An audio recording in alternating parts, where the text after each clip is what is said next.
Podcasts you love. From people you trust. This is Twit.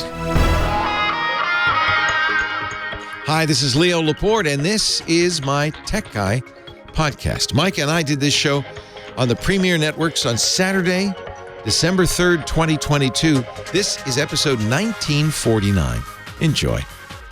The Tech Guy podcast is brought to you by Melissa. Over 10,000 clients worldwide in industries like retail, education, healthcare, insurance, finance, and government rely on Melissa for full-spectrum data quality and ID verification software.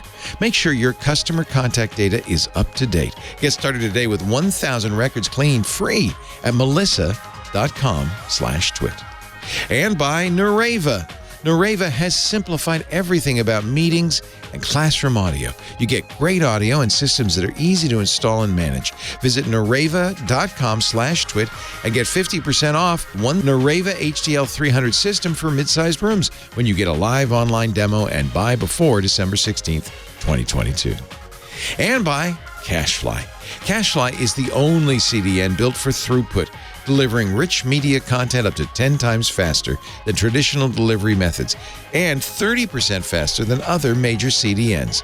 Learn how you can get your first month free at cashfly.com. Well, hey, how are you today? Leo Laporte here, the Tech Guy. Time to talk computers, the internet, home theater, digital photography, smartphones, smartwatches, all that jazz. 8888 Ask Leo is the phone number if you want to join the conversation. 888-827-5536. Toll free from anywhere in the U.S. or Canada. Outside that area, what do they do, Micah Sargent? If they're outside of that area, they can use Skype or another sort of online dialing program, and hopefully it'll be free to call in. Wow. It's so nice to have help.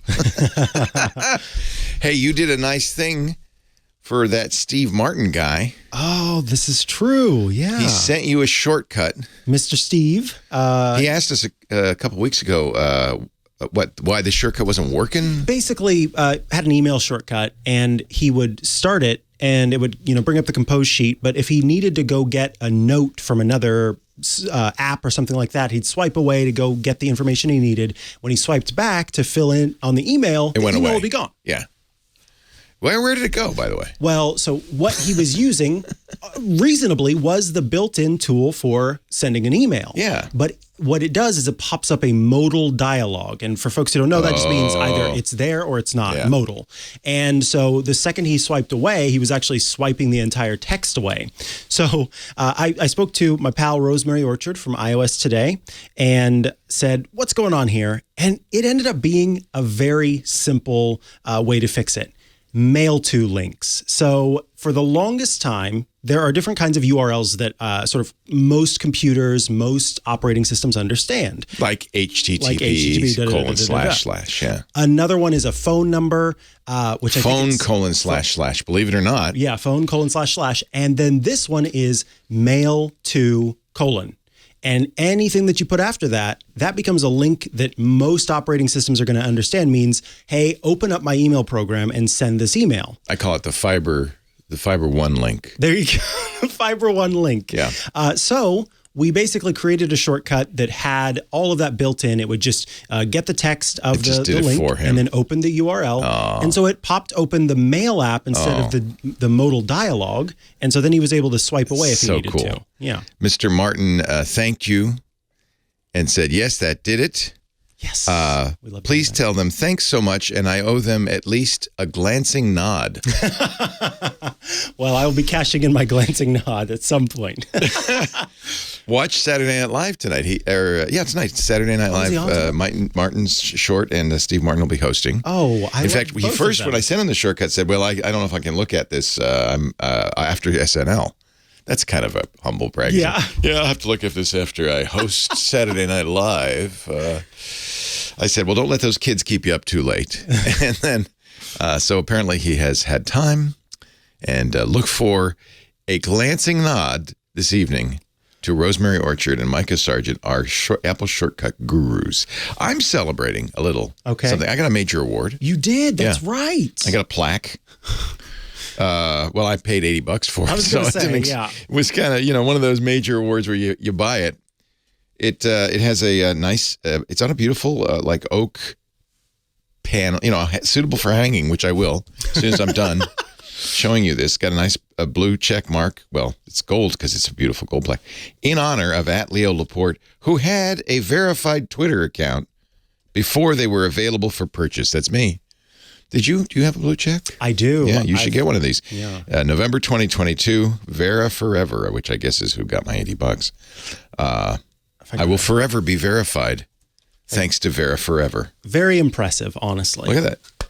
Made out of solid wood. I did a Google search for Vera Forever, and I am not. Oh, that's because I misspelled it. Yeah. Ding, ding, ding, ding, ding. Make sure you spell it Forever. And it's got a blue check in the Vera Forever. So you know it's real. So that's how you know. And no money goes to Elon Musk, I believe. Oh, Steve and Martin. Steve and Martin is a little confusing. Steve Martin and Martin Short are co-hosting next week. Okay. Apologies. So I've got a little bit of time before I see the glancing nod. You won't see a glancing nod tonight. Next week for the glancing nod. Keke Palmer. Oh, I love Keke Palmer. Keke Palmer's on tonight. Have you seen Nope? I haven't seen Nope yet. Nope is not, I would say no to Nope, except for Keke Palmer. Okay. Which makes Nope nopeable, watchable. It's quite good. It wasn't a full Nope. It was just a 3/4 Yeah, Nope. It's a Now, it wasn't a great movie, but she is wonderful in it. I think it's her. She was like, it is. She was a kid, like in Akilah and the Bee, right? Yes, she was. Now she's a grown-up. She is indeed. And hysterical. She's so funny. So good for her. And she's starting a television network. Yeah, why not? Get an Oscar, start a television network. She didn't even get an Oscar, and she's starting a television network. So good for her. Is there news? No. If you don't want to talk about Twitter, there's not much to say. Yeah, these days. There is one thing I want to talk about on the show today. The Verge was one site that reported on this. Oh yeah, this is worth talking about. Yes, are you ready? Mm-hmm. This is This is from Anchor, the Eufy security cameras. Yeah. So there is a security researcher who has for quite a while kind of been keeping his eye on Anchor's Eufy cameras and has discovered that it is very easy, or I should say trivial, to access a stream of a camera with a little bit of information about that camera using a program like VLC, which we've talked about VLC on the show before. But the trick, of course, is you have to find the special encoded address, the URL, the mail to ://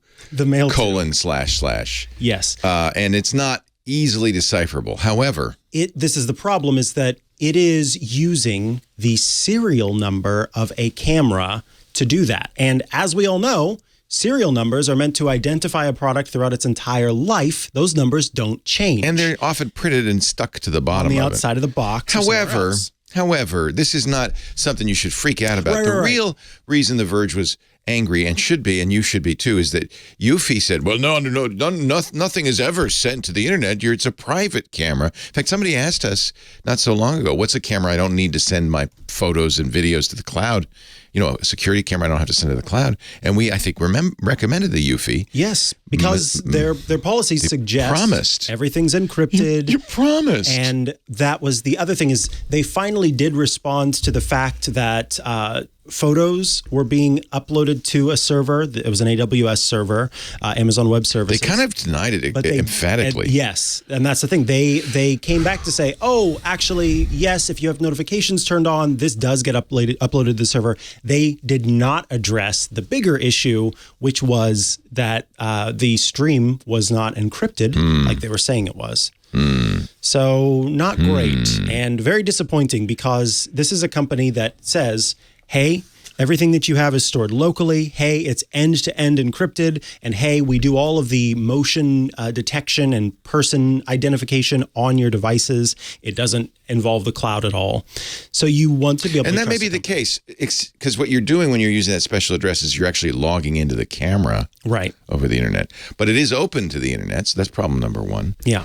I should say to anybody who looks at something and says, "Oh, it notifies me on my phone," that in order to do that, the only way it can do that is going through the cloud. Mm-hmm. Maybe not send video to the cloud. Notifications work. Yeah. Yep. Hey, speaking of the cloud, I got another one for you. I did find one.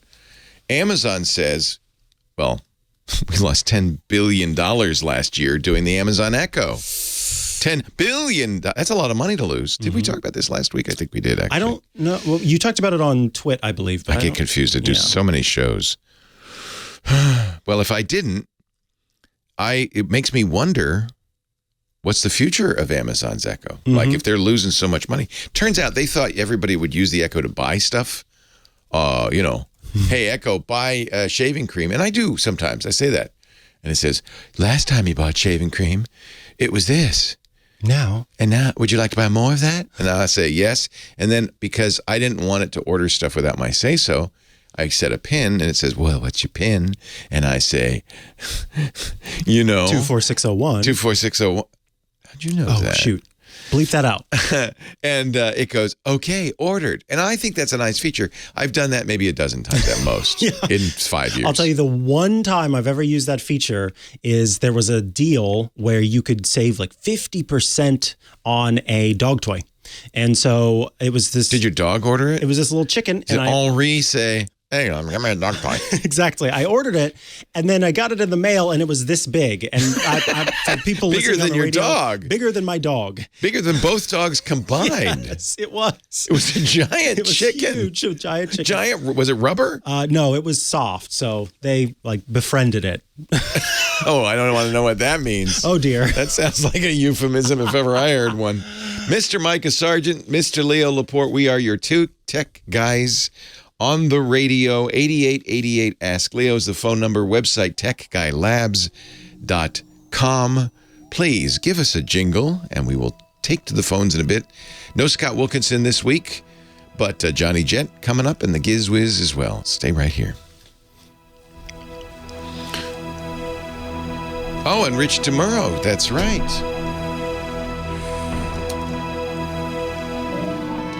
I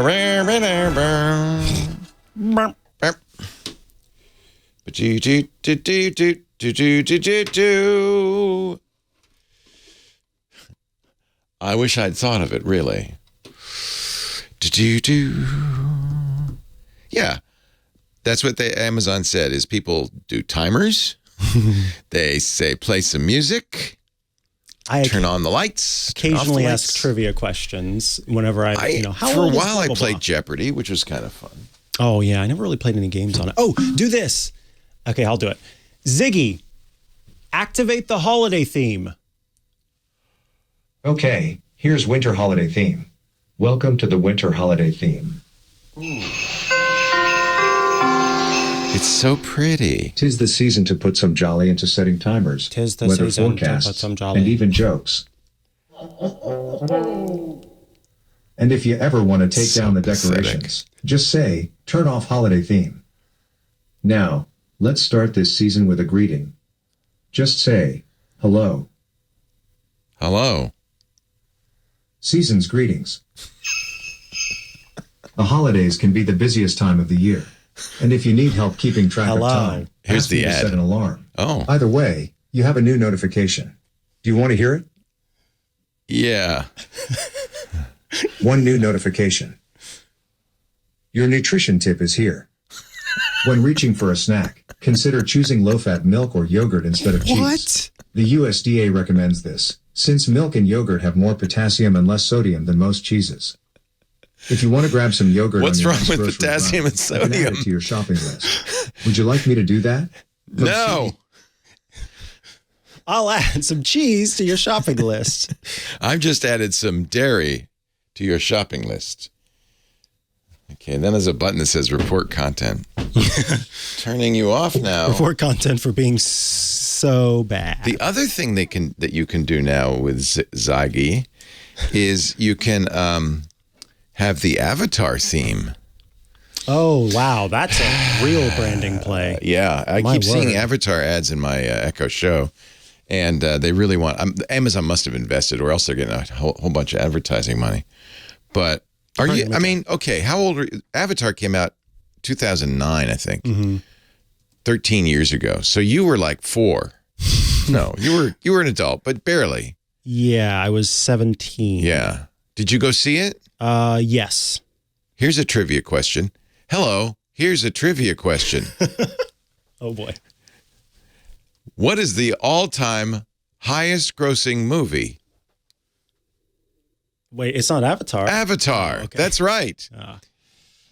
So I think they think the next one's going to be the second. That's the hope. But do you have any desire to see it? Not in theaters. Not at all. Not even at home. No, I'll watch it at home. I will. It looks dopey. I don't know. Dopey. I don't know. Maybe. Cheese, Grommet. It has too much sodium and potassium, Grommet. Oh, I do. A nice Wensleydale would be good. Hey, that's good. Jeremiah's getting the idea, isn't he? Calling for your love, Miss Kim Schaffer. She is our phone angel. Hi, Kim. Hi. I wonder if Laura chose left him the a note? song or if he chose it himself. Jeremiah, did you choose this song yourself? It was all Laura. Oh, clever Laura. See, she leaves good notes. Yeah. Hello, Kim Schaffer. Hi. Did you have a lovely week? Yeah. Did you get a plaque saying... I did not. No. I'm not verified on any of my accounts. I'm not that Did special. you get a special award? No, I did. However, you asked me if I was going to watch the World Cup, and I have a friend who Let's not. likes soccer, so I went on Tuesday and watched the game with her and was really excited about this morning's game. And then I woke up and we were already losing. Aw. Don't say anything. Oh, spoiler alert. Oh, I see. It's over, though, so I mean... Yeah, there's no spoiler. If you don't know by now, Yeah. Then that's on you. I don't know. This is always a constant kind of conversation is when is something a spoiler? Like if I told you that Darth Vader was Obi-Wan Kenobi's cousin. A 40-year-old movie. Spoiler alert. Would it be a spoiler? I mean, it would be if you hadn't seen the movie, but 40, that movie's more than that, what's isn't an it? acceptable spoiler alert? Yeah, what's an That's the acceptable? question. Based on how your listeners are not usually fans of sports ball, I'm not that worried about that's it. okay. Yeah, It's the okay. ones that are can suck Here's a it up. spoiler. The 49ers are going to win on The Sunday. ones that are should have been watching at 7 o'clock this morning or wherever. I forgot. So I forgot. Real fans And I woke were watching. and then I saw, I woke up a toot. a 2-0 lead. Yeah. Yeah. I saw a toot and I said, oh.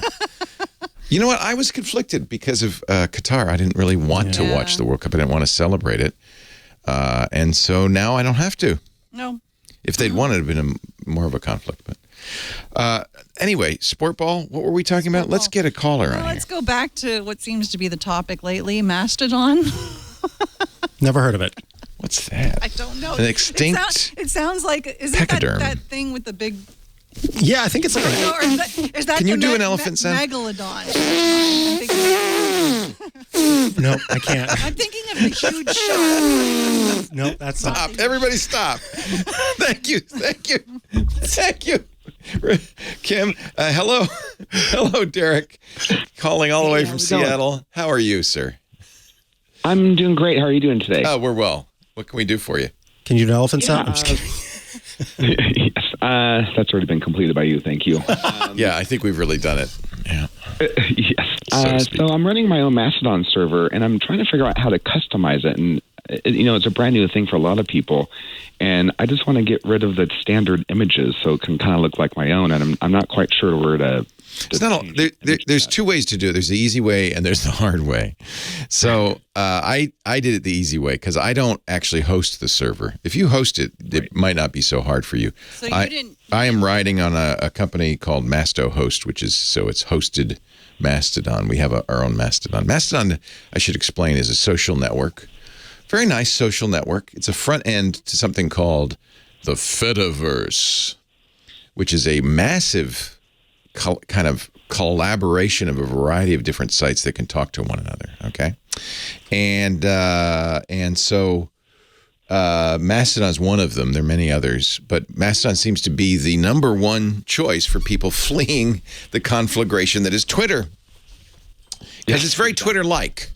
And if you get enough of your Twitter friends on there, it really is pretty much the same as Twitter with some, differences. It's not as It's not owned by a company. There's no advertising, and there's not as much pressure to do something that gets you followers. So as a result, people are just mostly have conversations, things like they used to do on the internet. Running your own is possible because it is the Fediverse. Everybody can have their own server. Generally, you would want to join some other server where there are more people. But if you are technically literate, as you obviously are, Derek, yes, easy peasy to run your own in a Docker container or on your own server. And no, it's not that easy peasy. If you know what you're doing, it's easy to run your own. It was actually one of the most easier things for me to set up because I've set up a lot of stuff on Linux. And when I ran all the commands, I think I got one error message when I was setting it up, and I fixed it. And then I ran the service, and it was, welcome to Mastodon. Isn't that awesome? Like, oh, well, there you go. So in server settings, there's an appearance tab, and, down in your admin, and you can create a custom mascot. So if you go to twit.social, you'll see there is a twit logo instead of the tooting elephant that is the generic. That's the easy way. The hard way is less hard for you because you're running your own server, but the hard way is to change the CSS. You can do custom CSS in the same page. So you can cut custom styles. So you can make it look like whatever you want. And then, of course, the easiest maybe way for you, since you have your own servers, you have access to all the source files for all the images and stuff. So you could just go in there and mess with it, and change them. But I don't know where they store those, to be honest with you. So all I did was go into the admin and change the custom mascot. So instead of an elephant, you get a little twit guy running around in the mountains there. But that's about it. And that was under preferences and appearance? For administration. So you get a special menu down below and under appearances. It's the far tab on the right. Exactly. Yeah. Okay. Yeah. You see that there? See that there? I see it. I'm a fan of the idea. We'll see how it turns out in practice. Even before Twitter kind of started to fall apart and go downhill, I'm a fan of the idea of the way the World Wide Web originally was intended, which is completely decentralized, not owned by a handful of massive companies, but each of us had a blog, and then the microblogging is kind of cool because you don't have to write a big long article. You could write a few sentences. That's why Twitter took off. In fact, it killed a lot of blogs. I hardly blog anymore because, I can do microblogging. And Mastodon is one of the ways to do that, and I think it's quite fun. I've actually haven't had this much fun on a social network. Yeah, I agree. Prior Facebook. It's kind of like how it used to be, like the internet used to be, decentralized, owned by all of us, no massive corporation. I like that.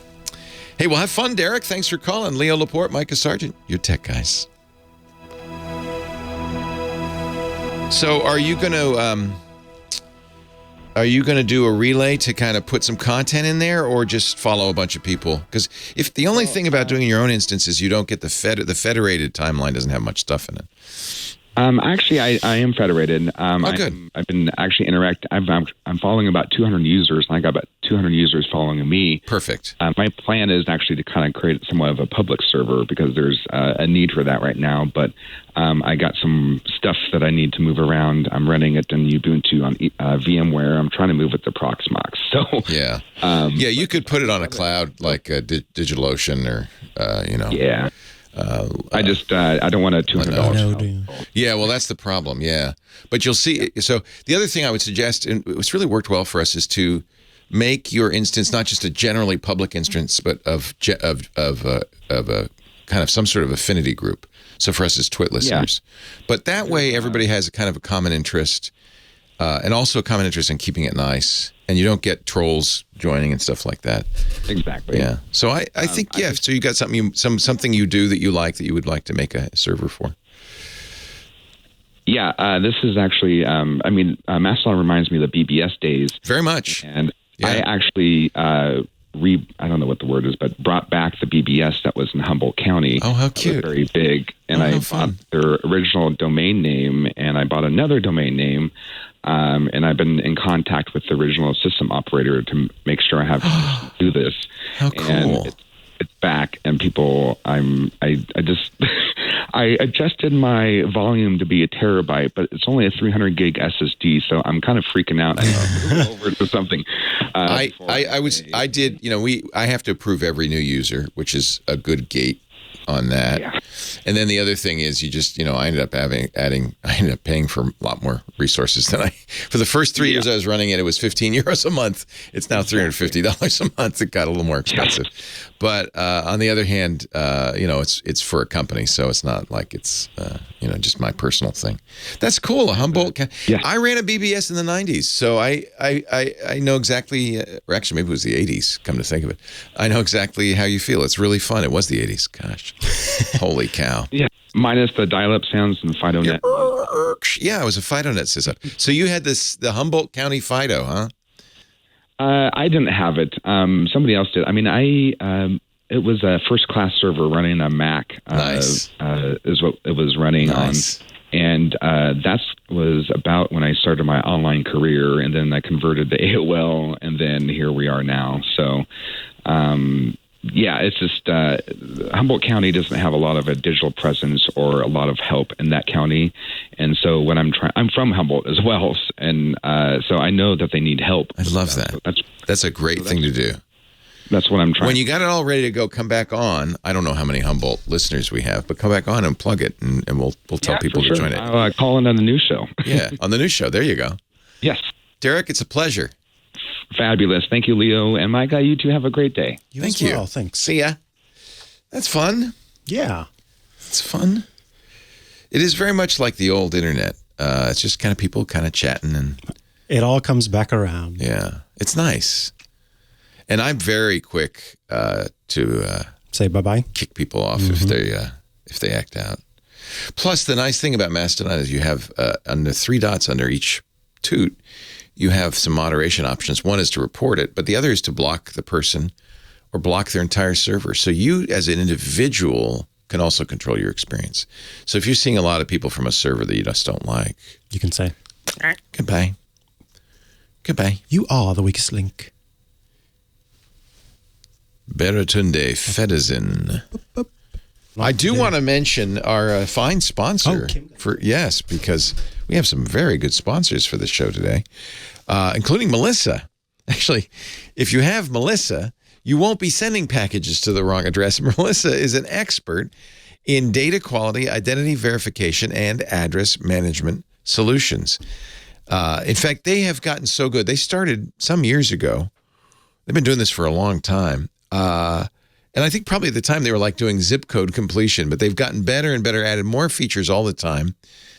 Now they actually have a 2023 Melissa Solutions catalog, a catalog of all the things they do, featuring data quality, enrichment, and identity verification solutions that power your business's compliance, fraud prevention, sales, customer engagement, analytics. So they've created this as an industry resource for database administrators, developers, anybody in business. The catalog highlights tools that clean, verify, update, dedupe, and enrich customer contact data. That's what Melissa's. They're the address experts. That's their specialty. The capabilities can be implemented at any point in the data chain. They're designed to ensure all your global people data, addresses, names, phone, emails are validated, updated, and standardized. That's going to save you money. Deployments are very flexible. You can do it on-prem. There's a web service. There's secure FTP processing, SaaS. They have a very capable API. Melissa continues to impress. They've been recognized again by Gartner in the 2022 Magic Quadrant for Data Quality Solutions. Ray Melissa, who's the president and founder of Melissa, says this, quote, "We believe Melissa's recognition in the Magic Quadrant for Data Quality Solutions, 3rd year running, highlights our razor-sharp focus on helping our customers make the most of their customer data. We've made extensive advancements in the areas of artificial intelligence, machine learning, metadata processing. We've added knowledge graphs, drag and drop, no-code, low-code functionality, and data quality automation to our product stack. The result is a comprehensive tool set for data quality, address verification, and identity verification. With our tools and services, businesses are empowered to meet complex regulations, streamline onboarding, combat fraud, and realize the true value of customer data as a business asset. It's time to stop taking your customer data for granted. They've been doing this since 1995. They've specialized in global intelligence to help organizations unlock accurate data for more compelling customer view. And by the way, they treat your data like the gold that it is. They undergo continuous, independent security audits to reinforce Melissa's commitment to data security, privacy, and compliance requirements. Speaking of compliance, SOC 2, HIPAA, GDPR compliant, you know your data is in the best hands. The data experts. Did I say 1995? They've been doing this since 1985. Wow. That's long. No, I'm not going to make that joke again. Make sure your customer contact data is up to date. Get started today with 1,000 records cleaned for free at melissa.com/twit. Melissa.com/twit. Thank you, Melissa, for supporting the tech guys. And thank you, dear listeners, for supporting us by using that address. That's how they know you saw it here. Melissa.com/twit. These guys continue to impress. They've added more and more features every year since 1985. Thank you, Melissa. Now back to the show.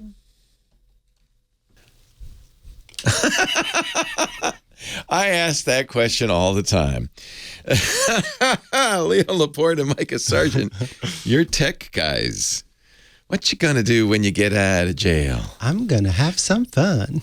You could, that song is, you could always say, well, I want to dedicate that to Elizabeth Holmes in 14 years. You could always have some fun with it. Yeah. Right? Yeah, there are a lot of people that are going to get out of jail someday. Going to jail.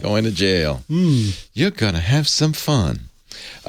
We do not have Scott Wilkinson, you might have noticed, our home theater guru, but that's okay. We are in our own right home theater gurus. Yeah. B, you and I together can play one tuba. No tubas. A couple of notes. I do have a vuvuzela that I got from the last World Cup. Actually, a couple of World Cups ago. This is a South African vuvuzela. Sweet. So that was like 10 years, 8 years ago, or I don't remember. You were there, or you? No. Somebody who was there. Remember how annoying it was watching it on TV? Maybe you don't. You were probably 4. No, I remember people talking about it at the very least. I have to stop making that joke. Yeah, I keep aging. It's weird. I know. And somebody who was there, because they were so annoying, those vuvuzela sounds, somebody who was there brought me this from South Africa. Here, have this annoying thing. Have this thing that was annoying at the, but now I can annoy people on the radio. 88. And they love it. And they love it. 8888, ask Leo. I know you don't love it. Please don't send me email. Ellie is on the line. Oh, our good friend Ellie. I haven't heard from you in a long time from Honolulu, Hawaii. Hello, Ellie. Hi. It's been years. Well, I talked to you last year, at the beginning of this year, actually. It's been I told you months. about how I almost didn't make it through COVID, remember? I do. I remember that, and I'm glad you're here with us. And I figured, I got to call you because I can't say, you're going to be leaving us. And I'm not leaving you. So. I'm not leaving you. I'm just leaving the radio company. I know. It's really not the same thing. Unless you identify strongly with the radio company. No, but it is weird for me because for 46 years I've been talking into a radio microphone with attached to a transmitter and a tower. And now I'll still be talking to my... Yeah, well, and on TV. There was there was a brief period of time. Now we got a big shot on TV coming up who's going to take my job, which is great. Rich DeMuro. He'll be joining us about an hour. I remember him. Yeah, he's great. So, you're not... Think of it, it's like a wedding. You're not losing a son. You're not losing a host. You're gaining a son. I don't know what it is. You're getting somebody. And then I'm still going to do the show on the internet. Which in the old days, do you remember when Howard Stern took a job on satellite and left radio and took a job on satellite? Yep, I remember. And everybody said, well, there goes Howard. Bye. Like no one will ever know. Well, unfortunately. Yeah, we'll never hear from him again. Well, that didn't happen. And he made $400 million. So it wasn't a terrible move. Anyway, so I'm just leaving. It is a little sad, my career after all this time, because I loved radio. Get this, Ellie, it'll be the first time in my life I haven't worked for somebody. Is that wild? Yeah, but still, you're going to be very busy being your own boss. It never ends. Well, we really know who the boss is around here, don't we, Micah? Yeah, we do. Yeah, it ain't me. My lovely wife, Lisa, runs the show. So I guess in a way, I'm still working for the man, except she's a woman. The man's a woman. You got to watch it now with pronouns. I know. She's a great boss, though. I love her because she's my wife. But it's going to be pretty much the same thing, except it's Micah now and me. And we're going to have a little more freedom, a little more latitude to take some time, or Micah might, because it'll be more like there'll be video too. So Micah might stand up and say, "Let me show you this beautiful plaque that I just got," something like that kind of thing. Anyway, Ellie, I'm glad you stopped doing your website, right? Oh, a long time ago. Yeah. Ellie used to do a great guide to Hawaii for disabled visitors. Oh, neat. Yeah, which was a really great idea. But I guess others have taken up the mantle. I hope they have anyway. I hope so, too. Yeah. Well, that's great to hear from you. Thank you, Ellie. But I have a question. Oh, good. Even better. Go. That was my great fear. In fact, one of the reasons we didn't want to say anything until the last day was I didn't want a bunch of people saying goodbye. But questions are good. What do you got for us? How do you, on the lock screen of the iPhone, how do you make it so that you could take your photos and have them keep rotating? Yeah, this is actually a relatively new feature, if you can believe it, that you didn't use to be able to do this. But with the introduction of the latest version of iOS, you can now set up multiple photos to scroll through on your lock screen. So you have to actually be on the lock screen. So you'll want to hit whatever button it is on your phone to make it go to the lock screen. And then all you do is you tap and hold on that lock screen, and it will let you choose. It shows customize, and then you can pick with the customize option several different photos that will actually shuffle through them. Now, I am going to include a link in the show notes that walks you through these steps much more in depth. But Leo's kind of working through it right now. So you'll want to create a new lock screen, probably, Leo. If you go back to that last page, and then you choose plus. A lock screen, and then cancel what I was doing. Okay. Hit plus. Hit plus. Right. See, there's a blue plus button. That adds a new one, because I've already done this, Ellie, and I love it, by the way. I have pictures of the boss rotating. And then that up there that says photo shuffle in purple. Yeah. That is the one that you'd want. Okay. And then you let you pick. You could choose people, pets, nature, or cities. And you can choose how often it shuffles. It can give you a new photo hourly. I think it lets you choose every time you wake the phone. I do it on tap because I want to, every time look. You tap, you get to see new ones. And Lisa puts kitty cats in there as well as people. And then you choose which people. So she chose me and her son. And some guy I've never met. He's very good looking. I don't know. Anyway, that's it. No, I'm kidding.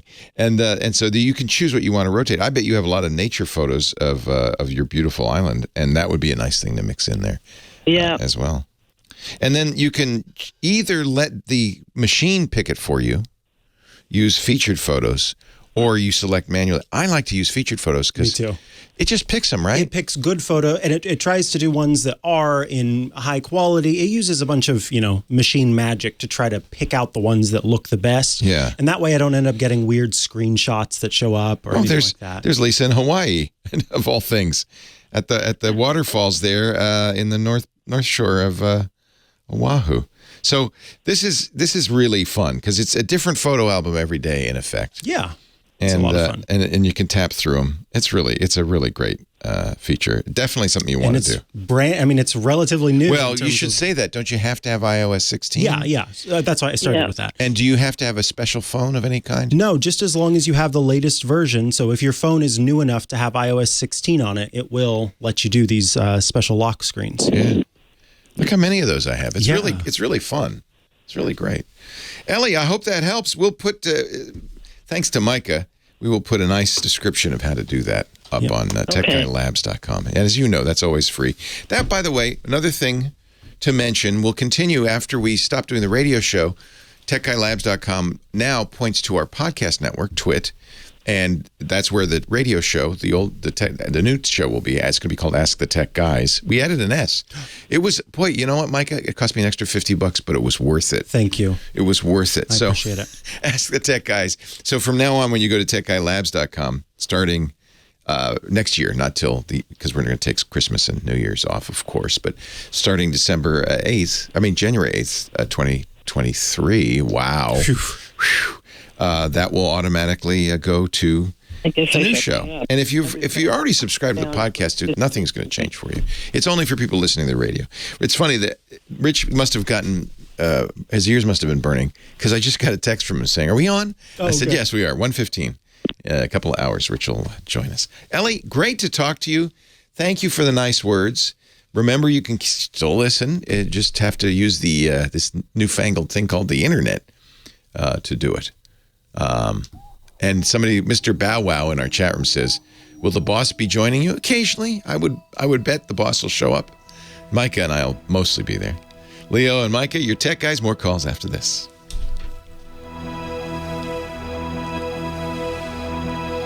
Rich is great. So you're gonna be in good hands. Very good hands.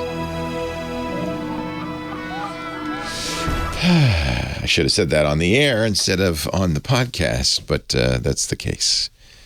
That's one of the downsides of the radio being involved. Yeah, there's this it's complicated. Wait, did I say that when I needed to say? Right, exactly. Well, that was a good one for you.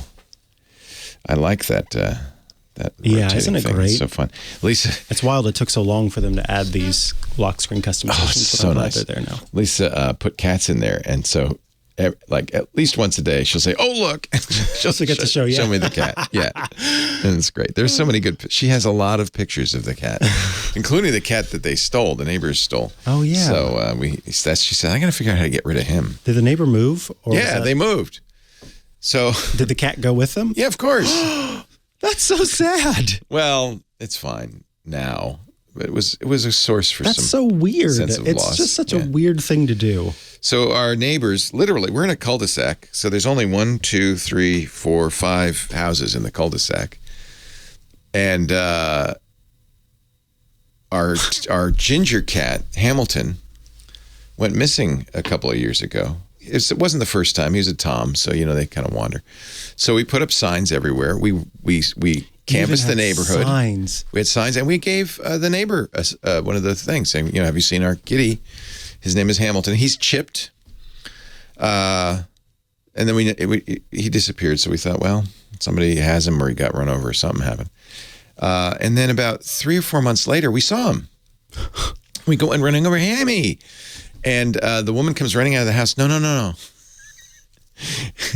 That's what they name him. I forgot now. That's not Hamilton. That's a different cat named Stanislaw. Archie. That's what they named him. That's Archie. And we said, no, that's Hamilton. See, I have the kitty pictures to. No, it's Archie. And Please tell me you bought a scanner.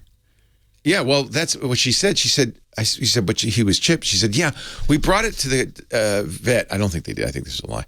We brought it to the vet. They scanned it, and they called you, and nobody answered. Nobody was home. But our address would have been on there, and it would have been apparent that, that's your neighbor's cat. Yes. So I don't think they really did that. But anyway, they claimed that they did that.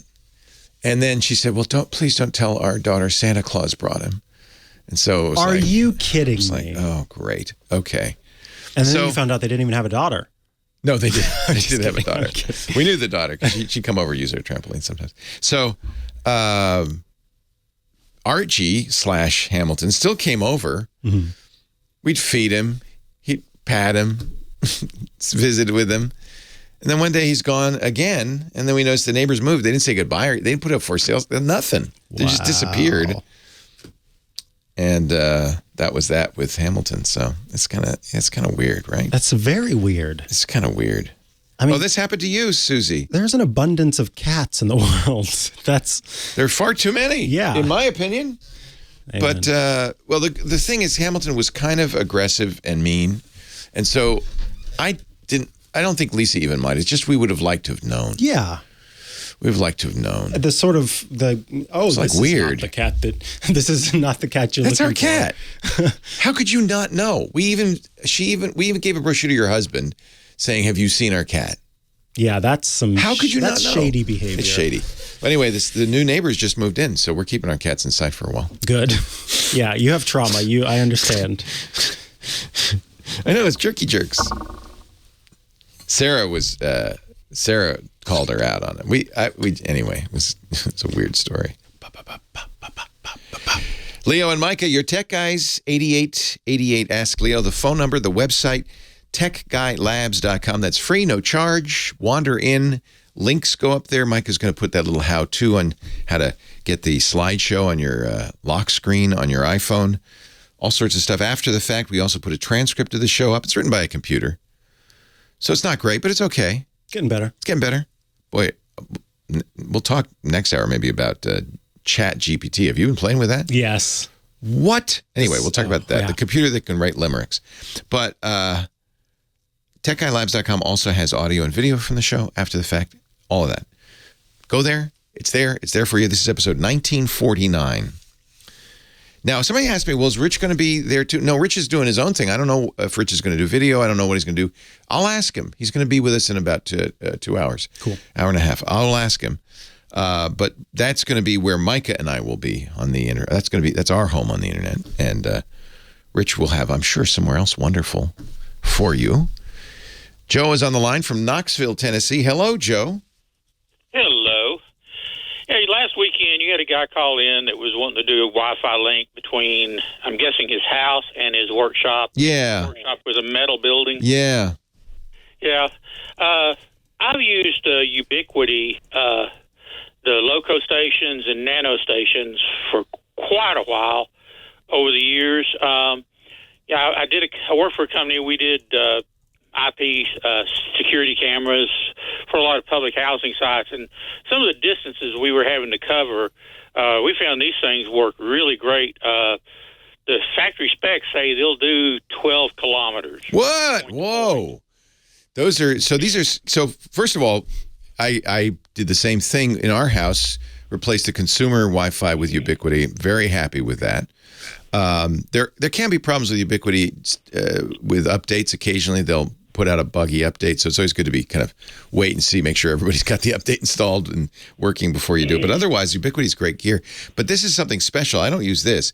So is this a special Ubiquiti that's directional, or how does it go 12 kilometers? It is a directional unit. The different versions, they've actually got them at 3 different frequencies. We've got them at 900 megahertz, 2.4 gig, and 5 gig. Nice. The NanoStation is a smaller unit. You have a PoE power supply that you feed your data into. It feeds power and data to the unit. Okay, so it's in addition to what you've already got, is that? Yeah, you just plug it onto your existing network. Okay. If you want to link to a remote. You'd have a router in addition to this. This is more like a transmitter. Okay. Yeah. But then the loco station actually has a secondary Ethernet port on there that you could actually piggyback off to another loco station. And because we were doing some point-to-point to get some distances we needed. And we were having to jump between 900 megahertz and 5 gig because, the 2.4 gig stuff, if it's going through trees, the leaves soak up the microwave. 5 gig doesn't seem to be as susceptible to it. 9 megahertz doesn't really care if there's trees in the way, for what I've seen. And we were actually doing voice over IP and then jumping back and forth. How far? Not 12 kilometers. We did, I know on one location we were shooting 3 miles. Wow. What? But that's you're aiming it. It's almost like a microwave at that point. It's a point-to-point. You have to aim it. Yeah. These are rectangular units. The M2 or an M5s are the 2 gig and the 5 gig. So this is it expensive? Because this is kind of high-end commercial gear. It's not that expensive. Yeah, they're like $90. Less than $100 a piece. What? I know. I was shocked. Do you need to have a Ubiquiti router, or can you use any router with it? You can go into any router because basically what you do is you set it up. It's got the Wi-Fi side and then it's got the LAN side. So you can set it up as a bridge. So you just plug it onto your existing network. So it bridges that through the router, and through the one station that you set up as the hotspot, and then the other one you set up as stations. And I know on 2 or 3 locations we'd set up the main unit where the DVR was at, and then we had 3 or 4 buildings sort of spread around, and it has a fairly wide beam on it. So we'd have like 3 different locations pointing back to the central location, and these were all PoE. That's called power over Ethernet. We should explain that. It means you only have one cable. You don't have a separate power line and a network cable. It gives you power over. We were doing PTZ cameras, nice. So Zoom, and you could control them. I love how geeks we have this acronym language we have to explain to everybody. That's cool. So you could aim them up and down, left and right, and say, well, "Who's that over there in the in the backyard?" And you could point it and zoom in. Yeah. Pretty cool. Yeah, it was interesting. One time I got a call from one of our customers that says, "Hey, can we pan this camera over and watch this house over here?" I said, "Yeah, well, you can do that through your system. What do you need to move it over there for?" He said, "Oh, we got about 10 federal agents in our office right now, and they're getting ready to do a raid on an apartment." Whoa. I said, "Give me a minute so I can tune it in and watch it." Yeah, exactly. We live in a world that is on camera all the time now. It's kind of amazing. Yeah. Yeah, I called in a few weeks ago about being on camera. I have the neighbor next door. Oh, yeah. Watching my house. Yeah, I remember you, right? Did you? So you solved it. She was talking. That neighbor was talking to another neighbor, and since then she's put a camera on the other side of the house watching that neighbor. She's got a better view on the other side. So holy cow! One camera is just not working anymore. It'll just see light and dark. Yeah, I wonder why. So Joe, I appreciate you're obviously an expert on this stuff, so it's great to have you call in and fill us in. I appreciate it. Your free time you're going to have. What little of it you're going to be just being off the radio. I get to have brunch on Saturday. That's about it. Thanks, Joe. You're welcome. It's a pleasure. I like guys named Joe. I don't know why, but we have a lot of guys named Joe in our chat and in our Discord and everything. It's kind of interesting. I like guys named Joe. They always seem like they're nice people. Also have an Uncle Joe, who's a very nice guy. 8888 Ask Leo.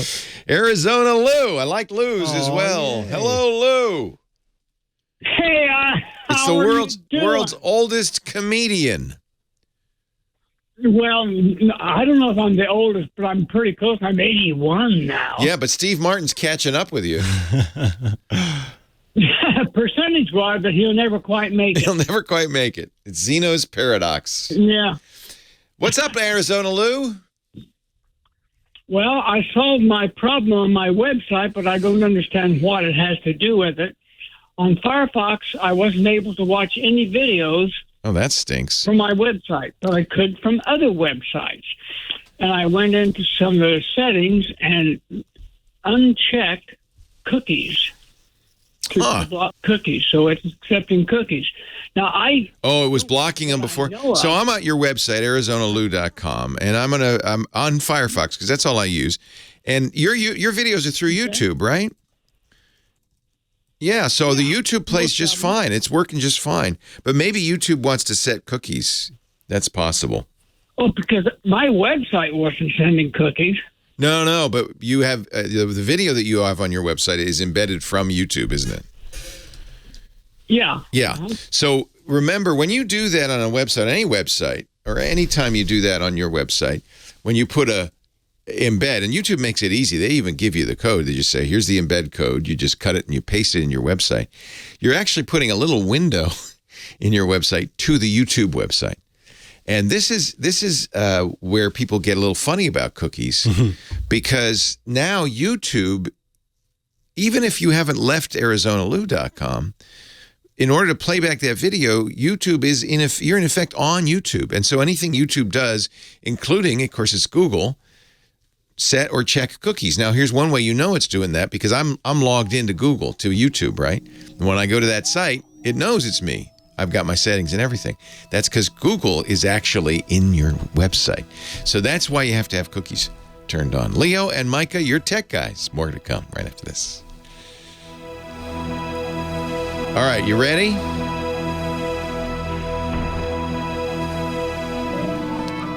Let's do a little, I'll make this bigger, little GPT chat. So we've all seen the AI art It's getting pretty good. In fact, I've been playing with that. I want to do AI art for our hosts for Christmas. Give you all your own AI portraits. Oh, so fun. So you go to this chat, right? And you can ask it stuff, and the artificial intelligence respond. So I'm saying, write a limerick about Leo and Micah on the radio. Shall we see what it does? Yes. There once was a duo named Leo and Micah who loved to be on the radio and make ya with their smooth voices and clever jokes that keep you entertained with their playful yokes. Tuning in was a must, or you surely make a blunder. That's rhyming blunder with Micah and ya. Let's do that again. Yeah. There once were two hosts named Leo and Micah who shared a radio show called Tech News Today. It knows about you, Micah. Whoa. They discussed the latest trends and tech gadgets that make amends. Their listeners tuned in every day. Aww. Should we do another one? Yeah. There once was a duo named Leah and Micah. They had a show on the radio, quite a hitter. They played all the hits and took lots of fits, and their listeners loved them. No fibber. Okay, let's go back to the last one. That was better. The second one was great. Better. Isn't that hysterical? Yeah. So this is done just like Stable Diffusion with a prompt. Text prompt. Try this. Give a plot synopsis for a horror film starring two radio hosts, comma, Micah and Leo.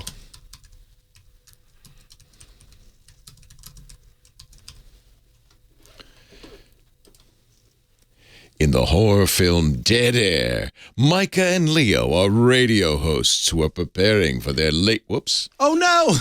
Something went wrong! It was so good. It crashed. What? Oh, it was starting so well. Oh. That's upsetting. I'm sad. It was really good. It was going to be a show called Dead Air. Did you break early, Jeremiah? Okay. Felt like it came a little soon. But maybe it's just me. You know, I've only been doing this for 19 years. So let me do this on the other machine. Write a plot. I'll do a plot synopsis. That's what you said. Yeah. For a horror film starring radio hosts. Starring the tech guys. Nice. Radio hosts Micah and Leo. In the horror film Tech Guys, The Nightmare, Micah and Leo are the hosts of a popular radio show where they discuss the latest in technologies and gadgets. However, when they receive a mysterious device from an unknown caller, they soon find themselves thrust into a nightmare world where technology turns against them. As they try to make their way back to reality, Micah and Leo must face off against a horde of killer robots and other terrifying technological creations. Along the way, they uncover a sinister plot involving a mad scientist who is using the device to merge the real world with the digital one. Wow. In the end, Micah and Leo must use all their tech savvy and courage to defeat the mad scientist and save the world from a technological apocalypse.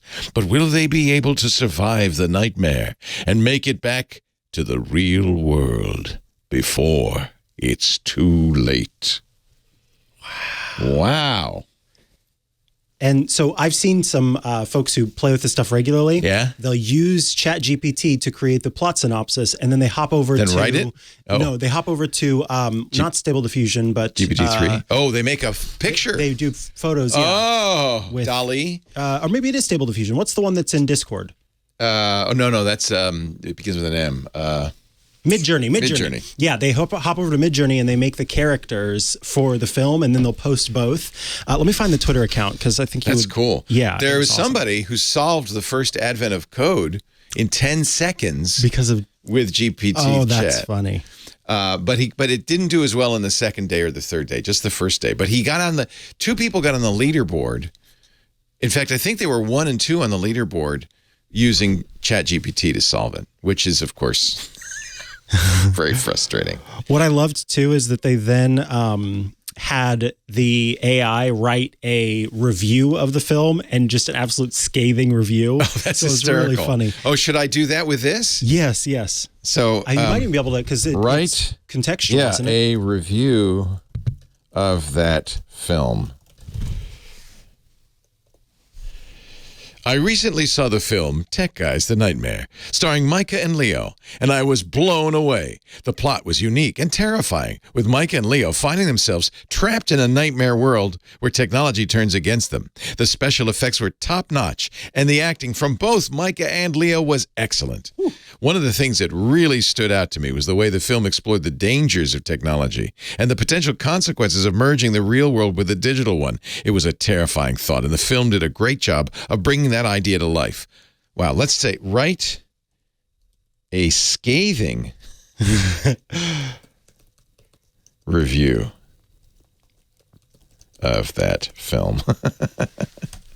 I recently had the displeasure of watching the film The Tech Guys, The Nightmare, starring Micah and Leo, and I have to say it was a complete waste of time. The plot was nonsensical, and the acting was wooden at best. The special effects were subpar and did nothing to enhance the viewing experience. In fact, they were so poorly done, they actually took me out of the film entirely. Oh.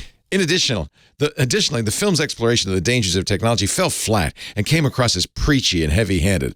Overall, I would not recommend Tech Guys, The Nightmare to anyone. It's a poorly made film that fails on almost every level. Avoid it at all costs.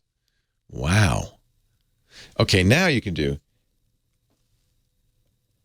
write a conversation between two film critics who disagree violently over that film. Tech Guys, The Nightmare was a masterpiece. The plot was unique and the special effects were top-notch. Are you kidding me? That film was a complete disaster. The actor was wooden. Special effects were terrible. I can't believe you don't appreciate the way the film explored the dangers of technology. It was a thought-provoking and timely message. Oh, please. The film's exploration of technology was heavy-handed and preachy. It had nothing to the viewing experience. I strongly disagree. The film was a thrilling ride from start to finish, and I would highly recommend it to anyone. I would not recommend it to anyone. It's a poorly made film that fails on almost every level. So it's kind of, they rehashed what they had already said.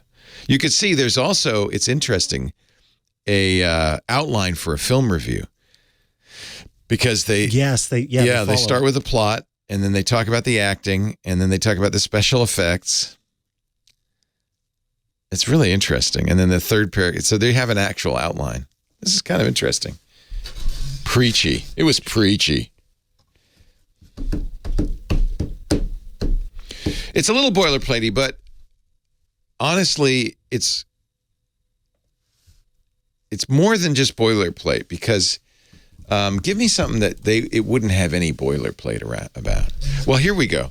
Write a limerick with made-up words. Ooh. And then define the words. Oh, I love this. There once was a creature called a blicket, whose fur was as soft as a ticket.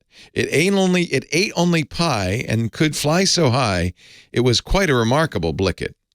Blicket, a fictional creature with soft fur and the ability to fly. Pie, a type of dessert made of fruit or custard encased in a pastry crust. You didn't need to define that.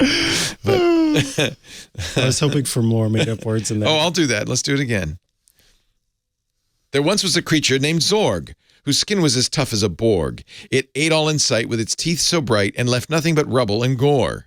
Oh. Zorg, Borg, and rubble and gore. It defines. Man, that's kind of weird. I could maybe, you tune it, right? Just like you would with Stable Diffusion. With 6 made-up words.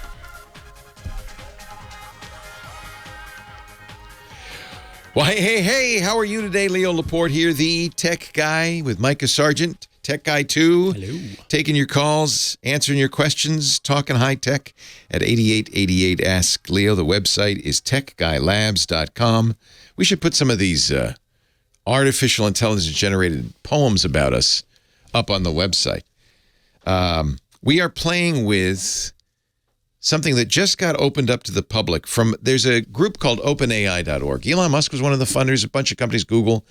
The idea was, let's create a nonprofit to work on artificial intelligence for the greater good. And they've already released a few things, a artificial intelligence image generator called DALL-E and then DALL-E 2. You've probably seen some of the images. And in fact, once they did that, a number of other people have written similar programs like Stable Diffusion and Midjourney to do the same thing. So we're seeing these amazing AI images everywhere now. The way they work, and it upsets some artists, is they scan images off the public internet. Because the way artificial intelligence works right now is you feed it with a lot of something, and then let it make up rules about that something, which you can then interact with.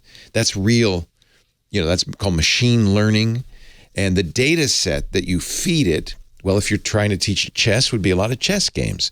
If you're trying to teach it art, is images. And so all of these, DALL-E 2, Midjourney, Stable Diffusion, go out on the public internet. They don't go into your private photo library, but anything that's posted publicly, scan it. And so when you use it, you can actually say and make it look like Ken Rutkowski, who's a well-known illustrator, and it will look his style. And Ken's not too happy about that. He said, that's just because it's ingested all my images, which I gave, I put on the internet for free. And now same people, OpenAI.org, have now got a chatbot called ChatGPT. GPT is another one of their tools, like DALL-E, but it's a text-based tool. So I fed it a few prompts. You tell it what to do, and it will write it for you. Should I? I'll just give you a quick one while you're looking at those. I said, give me a believable excuse for not attending the office Christmas party. Perfect. And make it rhyme. Perfect. And here's what it said back. I'm sorry I can't make it. I have a terrible flu. I wouldn't want to spread it and ruin the party for you. That's great. You can use that for our get-together next week. There once was a lion named Leo who lived with a boy named Micah. They roamed through the land with sword in hand and fought off all foes, don't you know? It has a little trouble. Yeah. How about a plot? Here's one. A plot synopsis. You suggested this. For a horror film starring the Tech Guys radio hosts Micah and Leo. In the horror film Tech Guys, The Nightmare, Micah and Leo are the hosts of a popular radio show where they discuss the latest in technology and gadgets. However, when they receive a mysterious device from an unknown caller, they soon find themselves thrust into a nightmare world where technology turns against them. By the way, this is a great movie. We should write this movie. We should. In the end, Micah and Leo must use all their tech savvy and courage to defeat the mad scientist and save the world from a technological apocalypse. But will they be able to survive the nightmare and make it back to the real world before it's too late? Because it's a synopsis. It doesn't give you the end of the movie. Then I had them write reviews, positive and negative. And they were pretty funny. Here is should I do a limerick? Let me do this. A limerick with made-up words.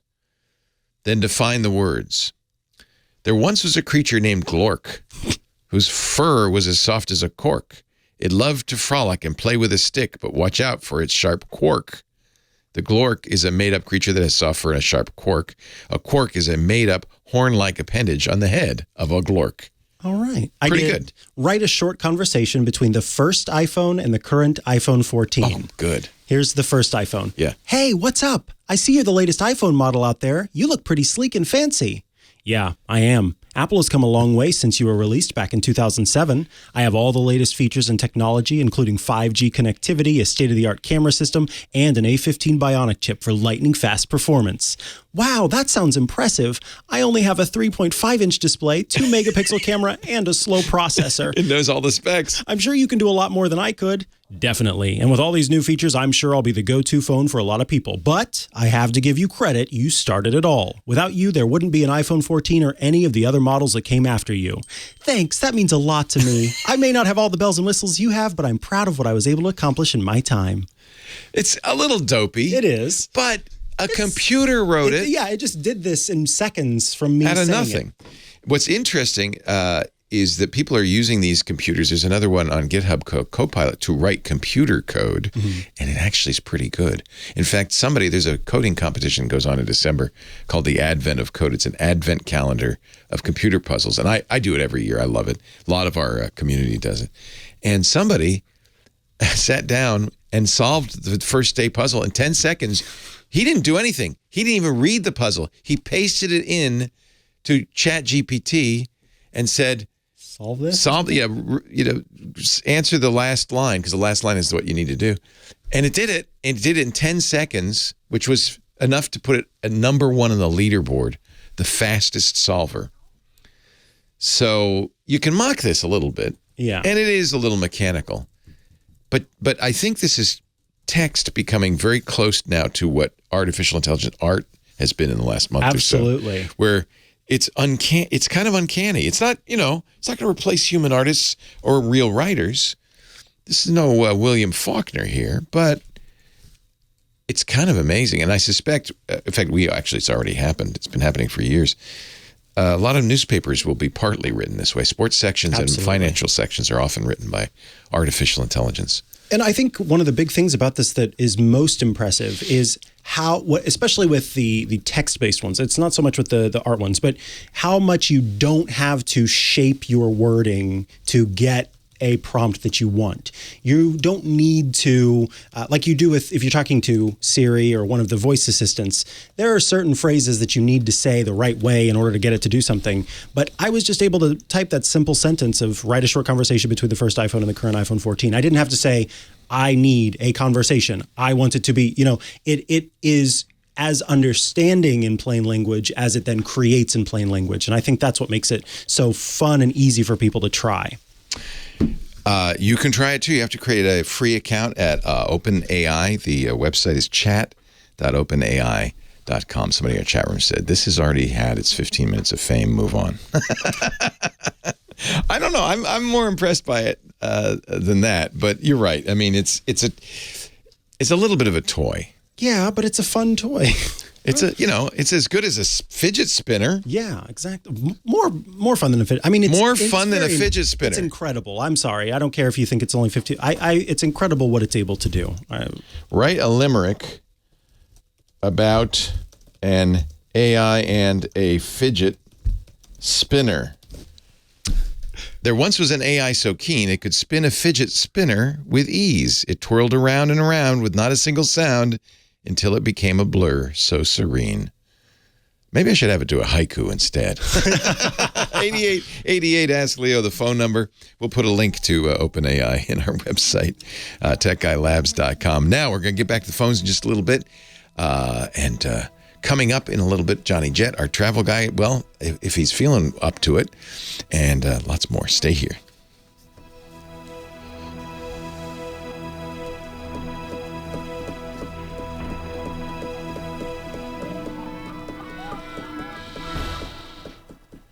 Haven't met the new neighbors yet. We have to bake a treacle? I can't even finish this sentence because it's so unlikely. We have to bake a tray of cookies and bring it over to them.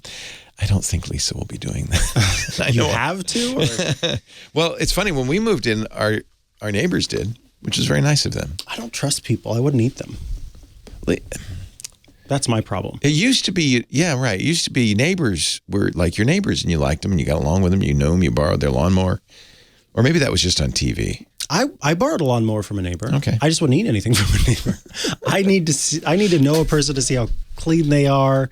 And somebody who has cats, I'm less likely to eat food from them because cats like to jump on countertops and that freaks me out. Write a haiku about Steve Martin and Martin Short appearing on SNL next week. I don't know if it'll know what SNL is. Steve Martin and Martin Short together on SNL again. Comedy delight. Now write a sonnet about that. Two masters of comedy take the stage, their wit and humor on full display. Their skits and jokes leave us in a rage of laughter, unable to contain. Steve Martin and Martin Short side by side, their chemistry and timing on point, their sketches a joy to behold and abide, leaving audiences in a fit of anoint. What? Their appearances a rare delight, bring back memories of days gone by, their talent and charm a pure sight, leaving us all with a satisfied sigh. So let's raise a glass. Let's all raise a glass and cheer to Steve and Martin, appearing once more on SNL next year. I asked it, pretend you are competing in the Miss Universe competition and answer the following question. Should napkins be banned? You're good at this. Thank you. The bot responded, as a contestant in the Miss Universe competition, I believe that napkins should not be banned. Napkins serve a very useful purpose in society, providing a clean and convenient way to wipe our hands and faces when we need to. Banning napkins would not only be impractical, but it would also create a significant inconvenience for many people. Additionally, napkins can be made from recycled materials so they can be environmentally friendly if properly disposed of. In conclusion, napkins should not be banned, but rather used responsibly and sustainably. That was better than 99% of Miss Universe contestants. Exactly. Ask it about world peace. Oh, boy. Okay.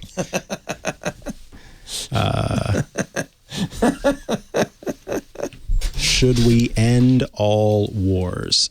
Question mark.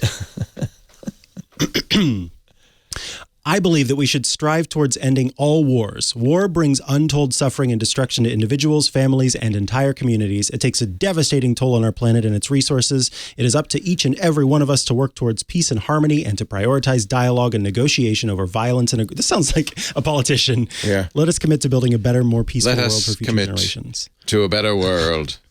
But you know what? That's good. Now you mix that with a AI that can do John F. Kennedy's voice, and you got something. I was going to say, all we need now is the music AI to create and scores patriotic for music our videos. AI. Yeah.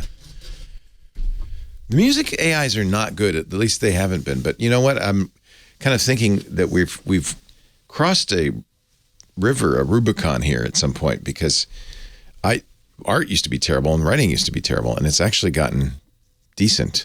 Mm-hmm. It's kind of hard not to stop playing with this, isn't it? Yeah, it is. I mean, it's everything you can think of. And then people have figured out how to hack it already. There's a if you search for jailbreak ChatGPT, you'll find an article about how people have figured out a way, because it's not supposed to do mean stuff. Our show today brought to you by a sponsor I really like, whose timing is perfect. I'm talking about Nareva. You know, people are coming back to work, but you still have a hybrid workforce. We certainly do. People at home, people at work, people split the time between home and work. That means your meeting rooms have to take a new shape. You know, there are people in the meeting room, but there are also people on Zoom or on, Google Meet or Teams. And those people sometimes they're second-class citizens. They're not hearing the meeting as well as you would like. And if you're having an all hands on Zoom, you know, it's really important they hear what you have to say. Sure, you could go out and do what we used to do. We'd go out, we'd hire the pros. They'd come in, they'd put wires and DSPs and switches and all sorts of stuff all over the place. And that'll be $100,000, please. And that you think I'm making that up? No, I'm not kidding. It's expensive. And then, and by the way, every time you want to use it, you got to have somebody come in and calibrate it and set it up. And then, of course, you know, you've got to wipe it all down, and you got to have meeting participants separated by 6 feet. It just gets crazy. It's really because IT's got other things to worry about nowadays, like, you know, ransomware and security, cloud, all of that stuff. It's driven customers to demand intelligent products that require minimal effort from IT to deploy and manage at scale, but work great with the bonus of zero end user training. I'm talking about Nareva. Nareva is changing the world by offering solutions that deliver a high level of simplicity and yet a great audio product. Their microphone mist technology puts thousands of virtual microphones in the room so that everybody can be heard. You can social distance. You can even face in different directions, and nobody at home feels like they're disadvantaged. They're part of the huddle. They're part of the meeting. With Nareva, you get true full room mic pickup from just one or two microphone and speaker bars. That's what they look like, a sound bar. In fact, if you can install a sound bar, you can install it yourself about half an hour. No other microphones. If you want a bigger space, you get 2 Narevas. Okay, it's an hour. Simple, no special expertise required, no maze of microphones and wires and switches and amps and all that stuff. It's all in one sound bar. I think it's an incredible solution. More affordable, easy to use, and here's the part you'll love. Your IT department can monitor, manage, update, and adjust all your systems from a single cloud-based platform. They call it Nareva Console. So they can do it from anywhere. You say, hey, I need the conference room. We're going to have a big all-hands meeting. Is it set up? Yep. It's ready to go. I could do it right here. Nareva, very scalable for large organizations, and their systems cost a fraction of those traditional systems. Look, right now is a good time. You can get 50% off one Nareva HDL 300 system. This is right for a mid-sized room when you get a live online demo and buy before December 16th, 2022. NUREVA, Nareva.com/twit, NUREVA.com/twit. It's great audio, simplified. I think it's a huge improvement. Check it out, and don't forget to go to that site so they know you saw it here. Thank you, Nareva, for supporting the tech guy. Nareva.com/twit. Now back to the show. Leo Laporte, Micah Sargent, your tech guys. It would have been nice to have this in high school to write your term papers. I would bet it would be as good as anything a high school kid would write. Probably better. But it would be easily, the teachers that use that. Would they know? They use those. That's plagiarized? That are plagiarized. But it's not plagiarized. It's generated uniquely. Well, I guess if it's all new text. It's all new text. Yeah. Oh, I'm glad I'm not a high school teacher. That's all I can say. Paul is on the line from Glendale, California. Hi, Paul. Welcome to the Tech Guys. Hey, good afternoon, Leo and Micah. Good afternoon. First-time caller. Probably last-time caller, it sounds like, since you're going to be up. But long-time listener. Nice. Are you ready? Hi. Here's my question, okay? So I have my dream retirement property up in northern Nevada that I'm finally starting to build on. And I'd like to put a camera up there to kind of watch the construction and, kind of keep an eye on things.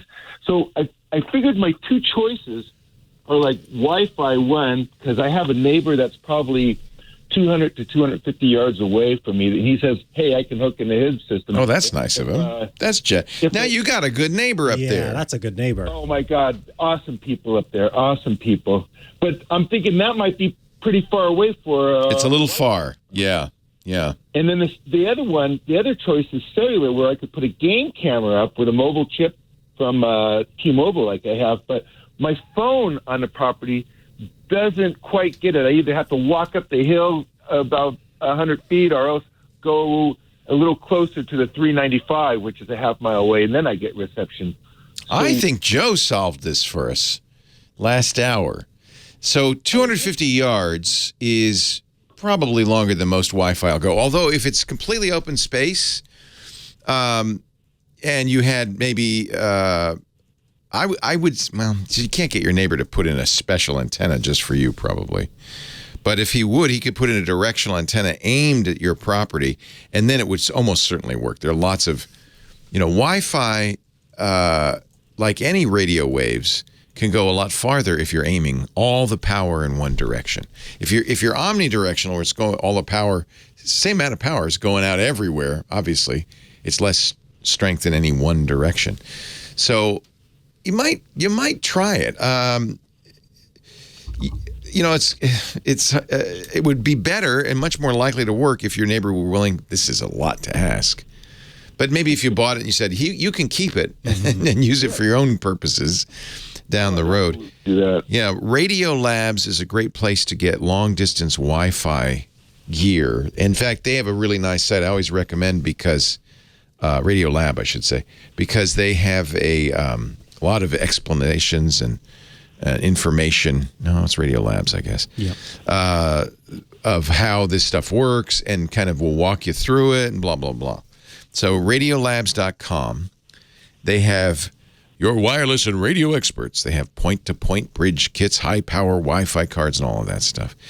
Let me think now. So you're going to get one camera or multiple cameras? No, I just want to put one camera, put it up above and point it down on the build site where we're doing it, kind of like, you get the whole view. Yeah. You don't need that much detail. Yeah. I mean, get a good zoom lens, put the camera as close as you can to your neighbor, or offer your neighbor, look, I got this antenna I can plug in that will, and then you aim it at my property and it'll work. So do I need to have an antenna on my camera as well? No, your camera is, normally you do. You want one on both ends. Because I'm going to put mine up on a pole, and solar is going to probably power it. Right. That's all I'm going to have. I'm put up on a pole, solar, right. and with it's probably only 10, and then it would be their thing. But I would need them to have an Omni or a Jaeger antenna or whatever. Well, Yagi, Y-A-G-I is directional. That's what some people would recommend. There are a variety of these. Again, look at RadioLabs. You'll see all of the different kinds of stuff. Let me think about this. Normally, because the camera is just transmitting, it might be that what you really want to do is put it on your end, but the camera does need to receive back. So yeah, you need it on both ends because the camera's got it's not going to get a lot of data back, but the data it's going to get back is, yep, got it. Nope, didn't get it. X and things like that. So is that going to be the cost-efficient way to go, or is it maybe a cellular one? Well, you said the cellular didn't work too well, or is it? I'm wondering if I didn't put it like an extender or whatever, or an antenna. If you put it high enough, it might actually work just fine. You said when you get up on the hill, the cellular does work? If I go maybe 100 feet above the property up there, then I start to get... It works better with line of sight. So, yeah, I mean, that would be the easiest thing to do, absolutely. And there are a number of cameras you can get that use cellular. So that's not a hard thing to do. Probably then you don't have to get your neighbor... save that for later when you want a cake, when you're out of flour and you need to borrow a cup. Save it for later. Don't use up all your goodwill. What do you think, Micah? Before I even moved there, huh? Yeah, exactly. Exactly. Yeah, I agree. Actually, there is a well-known sociological phenomenon. I'm sure there's a good name for it.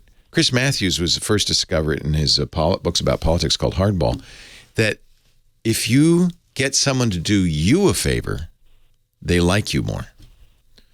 In other words, you would think, I'm going to give Micah a cake. That would make Micah like me more. No, if Micah bakes me a cake and gives it to me, then he likes me more because it's reversed or something. I don't know. It's politics. So in other words, you could make a better friend, believe it or not, by getting the guy to do this.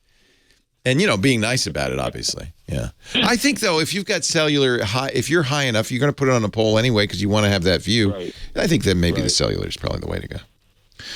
Micah, do you know? I don't have a recommendation for cellular, unfortunately. Yeah. I'm so used to Wi-Fi connections. Yeah. I'm sure there are. I'm just trying to think. Because I stumped you guys. Wow. Well, you didn't really. Yeah. Yeah, you stumped us. I was going to defend ourselves. A little bit. Yeah. Psychology Today, September 2010. To make a friend, ask someone for a favor. How about that? Okay. Here we go. Arlo makes a camera called the Go 2. Arlo. Yeah. It's LTE. Good. Arlo's a good brand. That's why was it stuck out for me. Yeah. That's ARLO? Yeah, that is correct. Yep. Yes. And they're good. They're good quality cameras. You will be on the internet. Just don't get upset. But yeah, totally. I'll check them out, and if you think that's what it's going to be in that, and like you say, maybe an antenna that I have to put there. I just didn't know which way would be better, cellular or Wi-Fi. Well, yeah, Wi-Fi, you're going to need to get some additional equipment, and you're going to have more cooperation from the neighbor. But as I said, that works. It's a good way to make a better neighbor. Because I think because they have an investment in you. I'm going to call it the IKEA principle. It's well-known fact that if you build your IKEA furniture, put a lot of effort into it, you love it better because you put so much effort into it. I built that. Actually, I think now I'm looking that the name is the Ben Franklin effect. The Ben Franklin effect, yeah. Yeah, there's actually a name for it. And Ben said, "He that has once done you a kindness will be more ready to do you another than he whom you yourself have obliged." And he said it just like that. Apparently, when we ask someone to do us a favor, we're telling them that we think they have something we don't, whether it be more intelligence, knowledge, skills, or whatever. And so it is a bit of a booster for them. And so you're saying, hey, I respect you, I admire you, and I'm thankful to have you to be able to help me with something. We have learned something here, the Ben Franklin effect. But get the cellular. Forget Ben Franklin. Get the cellular. Or attach a key to a kite. No, that's a bad. Oh, that's a different thing. That's a different. Hey, Johnny Jet, he's under the weather, but he is here with us to talk about traveling. He's coming up next as the tech guys continue.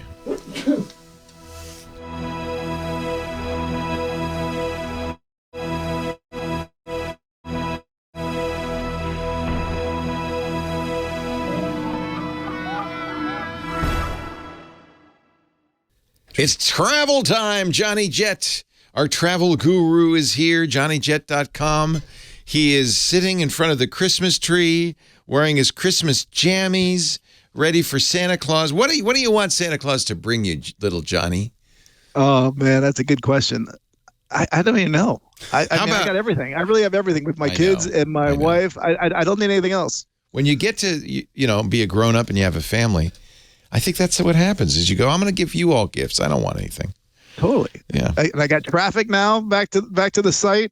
I mean, after 2 years, that's a gift. Not as much traffic. That's a huge gift. That's a gift. I'm very thankful. So here's an interesting question for you. We've been talking about the TSA numbers, the numbers of people going through airports. It's gone through the roof. It's right back to where it used to be.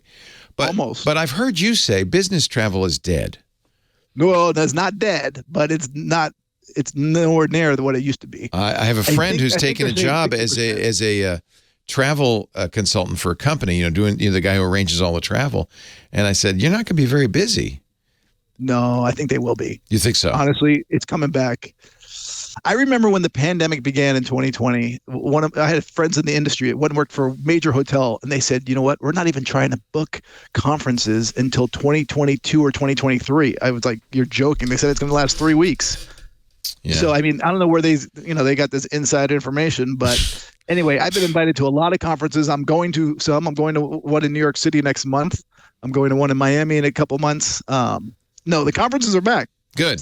And business travel, I guess, is coming back bit by bit. It's coming back. It's not 100%. Yeah. So you can still find some good deals, by the way. If you target business hotels, especially on weekends, you can usually find a good deal. So that's one little travel hack. Also, by the way, Costco I keep getting their emails, and right now they keep pushing they have a Southwest Airlines gift card. If you spend $500, actually it's $450.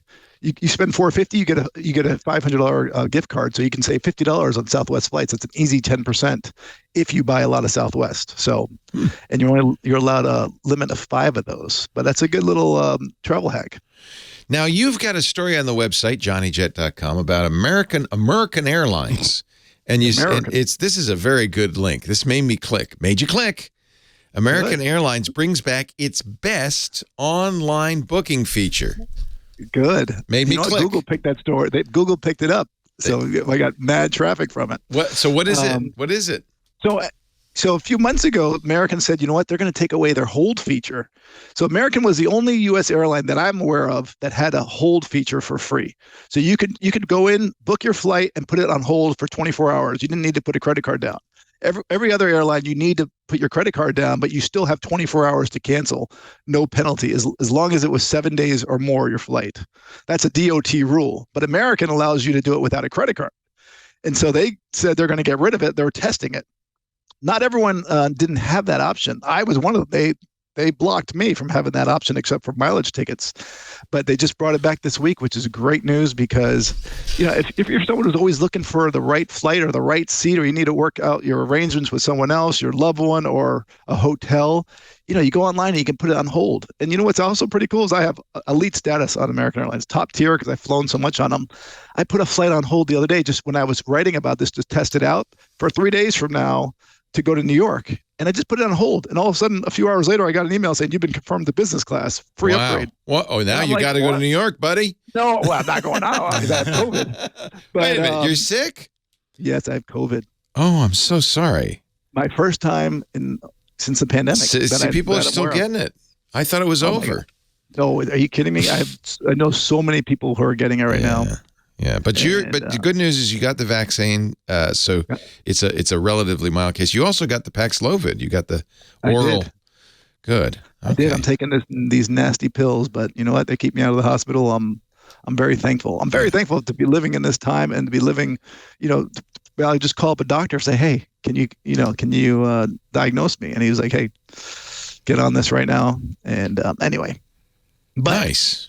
The point is that the American Airlines brought back this hold feature. So, all you need to do is have an account with American. It's easy to sign up. I mean, they have millions, hundreds of millions of people who are registered, and just check it out. Very good. That's kind of like you can do that with no, you have to give them a credit card. Can you do that with hotels? Yeah, you can make a reservation, right? Without a credit card, and then some of them. It used to be. It feels to me like that used to be how it was for everything. No, you make a reservation. Now even restaurants charge you if you make a reservation. If you cancel, if you cancel within whatever the period is. We went to a restaurant last night for my birthday. They charge us $10 each to make the reservation. What? Yeah, and then towards the meal or anything? Yeah, it goes towards the meal, but that's weird. Right? That is weird. So one way around that, by the way, with hotels, let's say you get sick like me, and I was going to supposed to stay at a hotel tomorrow. You can go online and try or call them up and ask them to push it for a month from now, where you're within the cancellation policy, because most hotels are either 48 or 24 hours, depending on the destination. Some could be a week, or even a month if you're going to Hawaii. But anyway, so you push it to that when you're within that cancellation policy, and then you just call back and say, "Hey, I'm not going," and then you get your money back. Do you have to give them your excuse? You have to say, "I've got COVID." I think it all depends on. No, I think it depends on the hotel. Okay. Yeah. But that's one little hack. Also, another one I was talking about this week I wrote about is when you're traveling internationally, make sure when you're paying with a credit card and they swipe your card and they say, "Oh, you're American, would you like to pay in US dollars?" Don't ever pay in US dollars when you're traveling abroad. Always pay in local currency, because that store, that hotel, or whatever is going to charge you a fee on their own. So they make money. They're going to charge you a very small fee, but they keep doing it so much, they're making good money. So always have it charged in local currency. So, Harrods is notorious for it. You go to Harrods in London, and they say, "Oh, would you like to pay in US dollars instead of pounds?" No, pounds. You want to pay in pounds. Good tip. And make sure your credit card, by the way, has no foreign transaction fees. I am going to ask for a limerick about you. I said, write a limerick about Johnny Jet, a travel expert who got COVID. And this is what the AI wrote. There once was a travel expert named Johnny Jet who always had a great trip to beget. But when COVID came round, his travels were all grounded. Now Johnny's stuck at home, and you bet he's upset. Poor Johnny Jet. You'll be better by Christmas, though, right? I hope I'm better by next week. Now your family's... What are you doing next week? No, next week's my last appearance on your show, so... That is not Johnny quitting. That's me, by the way. I just want to make that clear. And you won't be here on our last Saturday, the 17th. You're going to take... Yes. You're traveling somewhere. Can you tell us where? My flight gets delayed or postponed. And by the way, I bought these flights to go to Toronto back in February or March. Yeah. I paid 6,000 miles each way. Incredible deal, right? And of course, I find out that my kid has a Christmas conference for the same time, Christmas concert for the same time that our flight is. So I had to scramble and buy new flights for the next day, which, I had the best deal in the world, and then I went to almost the worst deal in the world. No. But my trick is always book one-way tickets, because on the way back, I still had those 6,000 miles. If I bought that round trip, I would have lost the return deal. But because I bought one ways, I was able to keep the return for those 6,000 miles. So I only had to buy... Does that make sense to you? Yes. I know I have COVID, so nothing makes sense. Second verse, same as the first. He's longing to roam the world once more, to see all the sights he's been dying for. But for now, he'll stay and dream of far away until the virus is no more. Johnny Jet, feel better, will you, dude? Hey, thank you. You could still go to his blog, johnnyjet.com. Subscribe to his free newsletters. They're wonderful. He uses travel planning tools, including airfare booking finders. Follow him on Twitter. Are you still on the Twitter? Of course. Join our Mastodon. He's also reluctant. Yeah. He's also. And I'm on there. I'm on Mastodon. Oh, good. Nice. I'm on yours. Twit Social. Johnny Jett at Twit Social. Nice. Leo and Johnny and Micah. More calls after this. Nice. I guess I guess I knew that. Well, yeah, we talked about it last week, but Yeah. you know what? You had COVID once, so you might have COVID. I still have COVID brain. Lisa says she's still exhausted and feels like she had long COVID, like she had some symptoms. Her taste and smell didn't come back for like 12 weeks. Well, my taste is still there, especially that nasty taste that Paxlovid. pill. Well, maybe that's the deal. There is a thing that if you lose your taste and smell, the disgusting tastes and smell come back first because they're protecting you against eating bad stuff. So it may be you know. Good. I need to get healthier. So Yeah. You won't want to eat anything. Yeah. All right. Hey, thanks, Johnny. Feel better. Feel better, my thank friend. You guys take care. You too. You as well. Bye-bye. Yeah. Bye-bye. Leo and Micah, your tech guys, 8888 Ask. Leo, we're answering your calls right now. Jim on the line from Calabasas, California. Thanks for hanging on, Jim. Oh, hi. Welcome. Thank you. I just wanted to thank both you and Micah for the great show you have to help us with computer problems out. You're very welcome. Thank you for listening. And I do have a question for you. I have a Netgear wireless router, N900 dual band router that I bought back in 2011, and it's been working just fine. But recently, I also have a Netgear range extender with that wireless router, and it works. But now I bought the DirecTV streaming system, hoping to get rid of my cable, Spectrum cable in this case. But I wanted to update and get a faster wireless router system. It's been 11 years, and routers have made some real progress. I know. I see so many different models in this. Yeah, be ready for some sticker shock because they're also like 3 times more expensive than they were when you bought that Netgear. And that's why I'm calling to see what you'd recommend for an upgrade for what I'm doing with the... How big is your house? How many square feet, roughly? It's about 2,800. Okay. So typically a Wi-Fi router, and this is why you got an extender, is good for about 1,500 square feet. So you needed an extender because you had to extend it. I think instead of an extender these days, we probably want to go with this new thing they call mesh. But I got to warn you, mesh costs.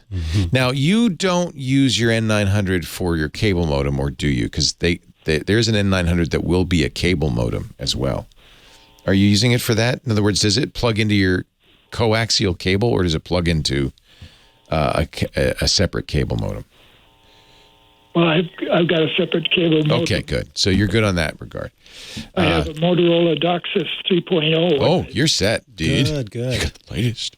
The N900 has a built-in cable modem, but you don't use it, so you can absolutely take it out. What do you recommend, Micah, for mesh these days? Honestly, because there are always good deals for this, and because I have used it for years and also recommended it to my family, it's Eero. That's EERO. Leo is nodding his head vigorously. Leo is very, if you heard that rattling, that was because Leo is nodding his head vigorously. It's super simple to set up, and it is they continue to get better in terms of connectivity. I have family members who live in Missouri, and when they have problems, I can use my phone to help them with their internet problems. That's so cool, isn't it? Where I am. Using the Eero app. Yeah, using the app. And so, and plus the mesh Wi-Fi is great. And what I love too, Jim, is you can start with a small investment and then work your way up if you want to. So I had a connection kit that had some little plug-in devices that added to the Wi-Fi around my home.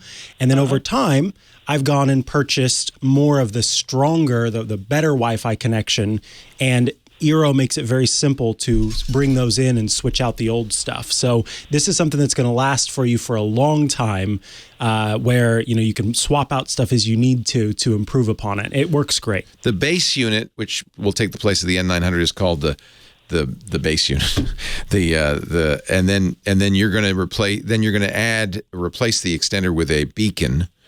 Those are instead of extenders, they're actually better than extenders. They do something a little bit different than an extender did. So you can get the base unit and a single the Eero 6 with a single beacon for $139. That's actually pretty inexpensive. So normally I would say it's like $300 or $400 for a base. But Amazon, it's owned by Amazon. That's what I was going to say. The company's owned by Amazon, and that actually has led to some really good prices for these. And I was just thinking as you called, I really wish we could have talked to you a couple of weeks earlier because they had great Black Friday deals really did, and Cyber Monday deals for these. So you may, if you can hold out, you may look for a good deal. But honestly, at $139 to even up to $300, that is still the 6 Plus really is 3 units. 4,500 square feet. But you don't need the Plus unless you have Wi-Fi 6E devices. So there's a little bit of a kind of a study that you need to do. Do you have a late model iPhone or a late model laptop, something like that? No, I don't. Yeah. I'm going to update my cell phone, which is not too great. I was maybe going to buy a track phone, but I think future-proofing the Eero 6 is fine. You don't need to go much past that. If you had a lot of new devices that use 6E, the latest, you might want to get a 6E one. But I think the 6 or the 6 Plus, either way would be fine. 6 is probably all you need, and that's $199 for three. Count them, 3 units. That supports up to 500 megabits per second, which is going to be a lot faster. The other thing, I'm not going to make it complicated. I'll stop there. Yeah. I was tempted to say one more thing, but I won't. Jim, that's what you should get. Get the Eero. Okay. And I forgot to mention that I'm also, the wireless does go next door to my guest house. That's a good excuse for an extra beacon. Yep. You put one in your guest house, it'll be able to see your home, but it'll boost it up a little bit. It'll actually be a stronger signal in the guest house. What's great with these is you can buy them independently or in a pack. Add them as you need them. And so you can just, if you wanted to add one to the guest home, so they start at $89, so you would just invest in one that goes in the guest home, and it'll connect to the main system you have in your home. Somebody in our chat room, because they're very good at finding deals, has found a deal, thank you, Dry Heat, at slickdeals.net for Eero Wi-Fi 6, 3 units from Walmart at $119, $120 at Walmart. So Walmart still has some pretty good deals on the Eeros. That's now wait a minute, I just clicked it, now it's $109. So it's gone down. Nice. If you go to the store and look for routers, you're going to see nowadays something that's the equivalent of that Netgear for $300, $400. They've really raised the prices. So this is remarkable. The one thing you should remember about Eero, you don't have to do it, but they have a $99 a year Eero Pro subscription. It's not required, but it does add some features, and it probably is worth it. I love it because along with it, you get some, password manage. Well, okay. Again, we don't want to overload you, but there's a lot of great stuff that you get that comes along with it if you do the Eero Plus subscription. A lot of security. It does a better job. Ad blocking across the entire network, which is fantastic. So, but you don't have to do that. No. You can even hold off and see how you feel and so forth. The Eero's a very, very good choice. The other thing I was going to say, don't listen to this, Jim. The other thing I was going to say is, interestingly, Amazon is starting to put this capability into their speakers. Yep. Remember we were talking about how they're losing so much money on Amazon Echoes? Mm-hmm. They are now, with many of the Echoes, and all the new ones, putting repeaters for Eero. Eeros built into them, yeah. They have built-in Eeros.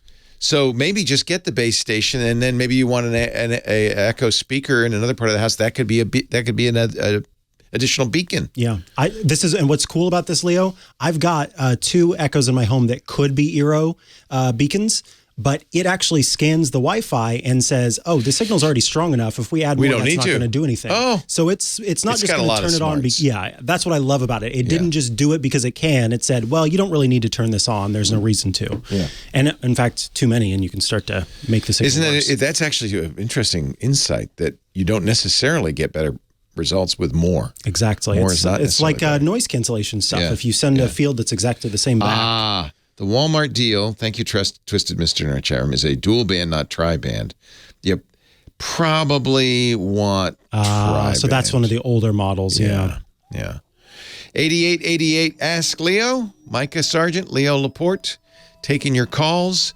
Another hour to come. Rich DeMuro joins us next hour. And the Gizwiz. Stay right here.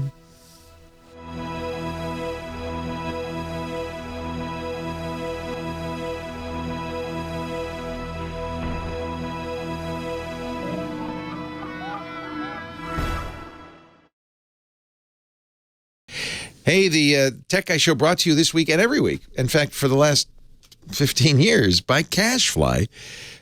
They bring you all of our shows because they're Twit's content delivery network. That's really awesome. It means, and I bet you, if you download the podcast, you might have noticed this. They always come fast. There's never a problem. There's never a hitch. That's because Cashfly is the best. 50-plus points of presence all over the world. So that means you're downloading all of our shows from a server that's geographically near you. That's why it's so fast. Plus, because they have so many servers, they are completely reliable. In fact, in the last 12 months, Cashfly has had 100% uptime. That's pretty amazing. Cashfly, though, is more than just content delivery.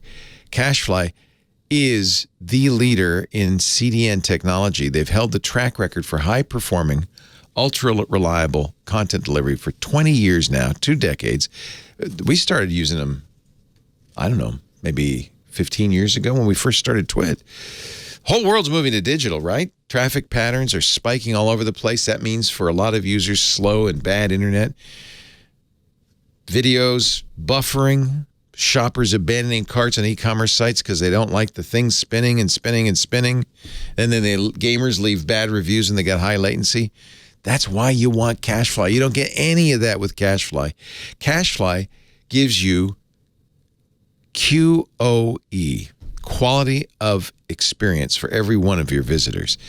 They pioneered the use of TCP Anycast, and innovation CDNs, other CDNs are just catching up to.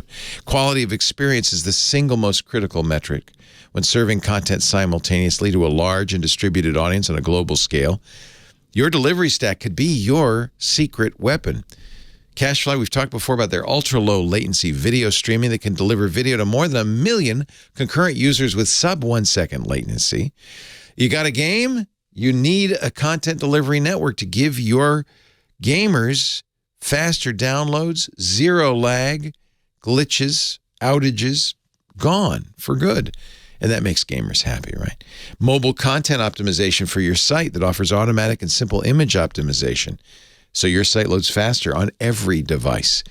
Multiple CDNs mean you've got redundancy, you've got failover, your traffic is intelligently balanced across multiple providers so you get the shortest routes.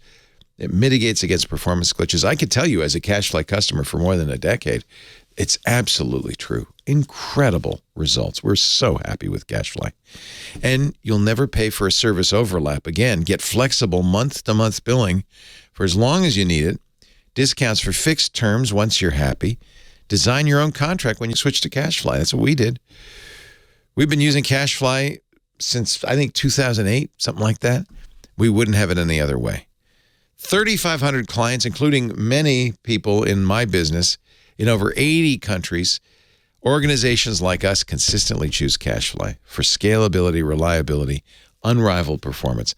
I couldn't give them a higher rating if I wanted to. It's 100%. It's perfect every time. Cashfly, the only CDN built for throughput, delivering rich media content up to 10 times faster than traditional delivery methods, up to 30 times faster than other major CDNs. Learn how you can get your first month free. Go to cashfly.com. You've heard me say it for 15 years now at CACHEFLY.com. Cashfly. Thank you, Cashfly. We really appreciate it. And now back to the Tech Guy.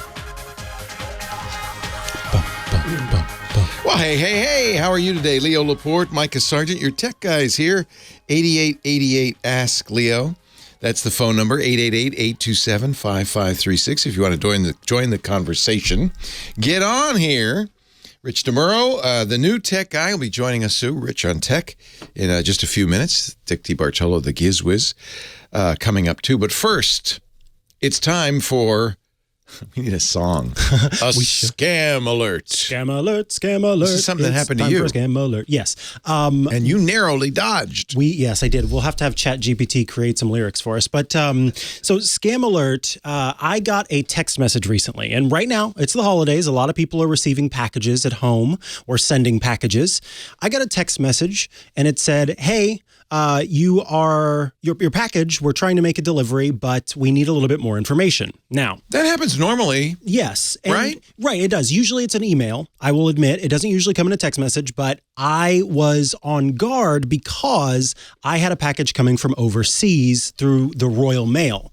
And so I didn't know how that system worked. So because I was waiting for that package, this caught my eye. So I went ahead and I looked into my own stuff and immediately or shortly after that figured out it was fake. But I wanted to go through the process to see how they were trying to scam and what they were trying to do to scam.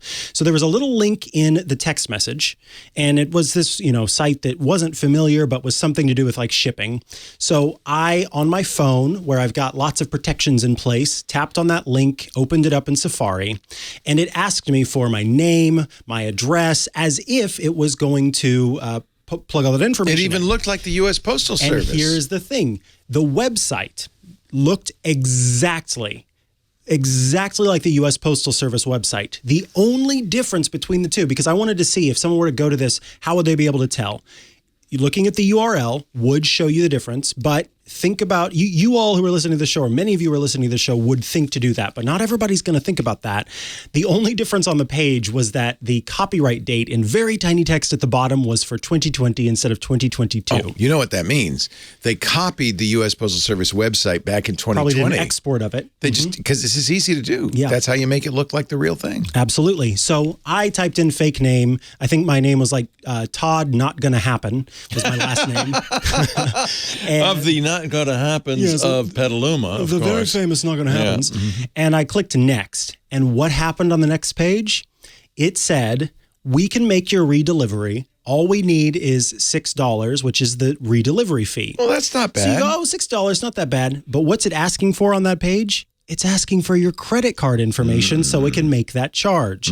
At that point, the bad actors who've made this website have your credit card information and are able to sell it on the dark web or do whatever it is that they want to do with it. So it's what I think is special about this is the timing is special. It was smart to do it right now while people are getting packages or sending packages. Sure. And then to only make it seem as if it's $6. So you're right. How your bad hackles could aren't this necessarily be? rise. Right. Exactly. You go, $6 to pay for this. No big deal.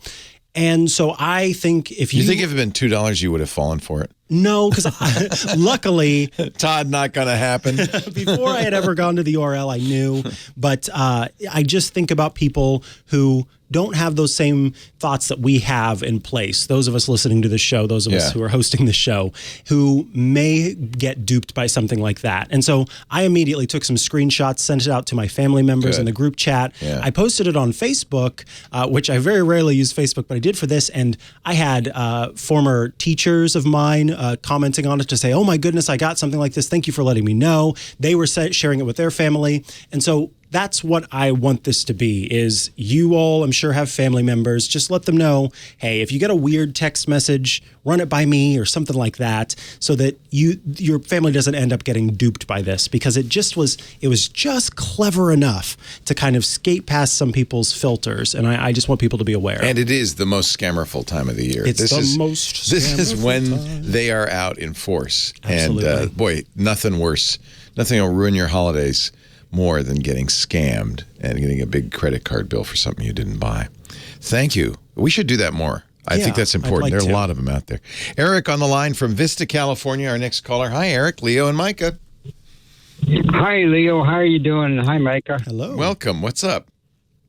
I heard you talk one time about tinnitus, ringing in the ears. Oh, I got it bad. Yeah.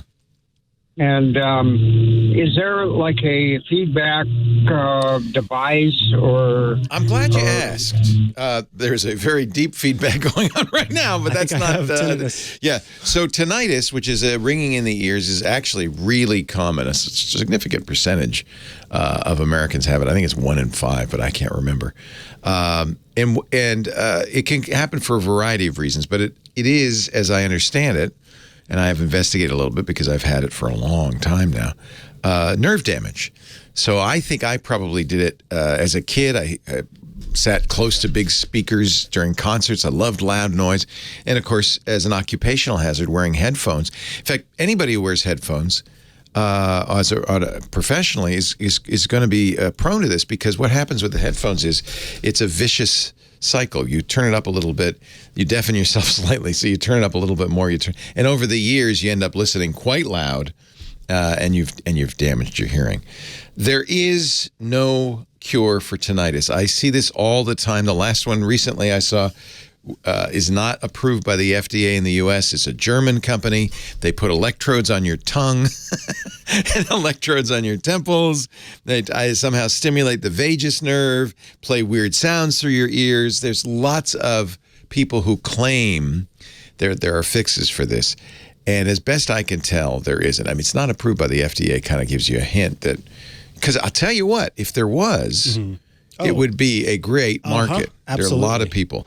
Some people, it's so bad, it's really driving them nuts. That scares me. I'll be honest with you. I hear it when I would hate to get it. Like in bed at night. When it's quiet, I hear it. I don't hear it so much when there's noise. So that is one of the solutions. In fact, Apple now with their AirPods will play background. Have you seen that setting? There's a background noise setting. Yes. You have white noise in the background. And for some tinnitus sufferers, that's helpful, because, in fact, I've played with it. Certain kinds of white noise actually mask the ringing in my ears, so that will help a little bit. So yeah, I think there are things that can make you feel better about it, mask it. But I keep looking for a cure. I wish there were a cure. That'd be a great thing. You don't have it, right? No, I do not. Protect your the bottom line. Protect your hearing. And most devices now, most phones will automatically limit it. Apple has a really nice feature for their Apple Watch where they'll actually tell you if the ambient noise is too loud. They'll put up an alert. They'll say, hey, it's 98 dB. Noise at this level for more than 10 minutes can cause hearing damage. I wish I'd had that when I was a kid, but I didn't. Protect your ears and protect your little ones' ears, because they're even more sensitive than adults. And the worst thing is to have ringing in your ears. I'm sorry that's happening to you, Eric. The only thing I could suggest is a little, sometimes background noise. Even music, I'm not aware of it now because we're talking, but if I listen for it, I can hear it. Yeah. So the sort of thought of why it works the way that it does is your brain is essentially filling in what it expects should be there. And so it ends up getting louder and louder if you don't have anything in the background. So if you're playing something in the back, it's like people who slowly go blind.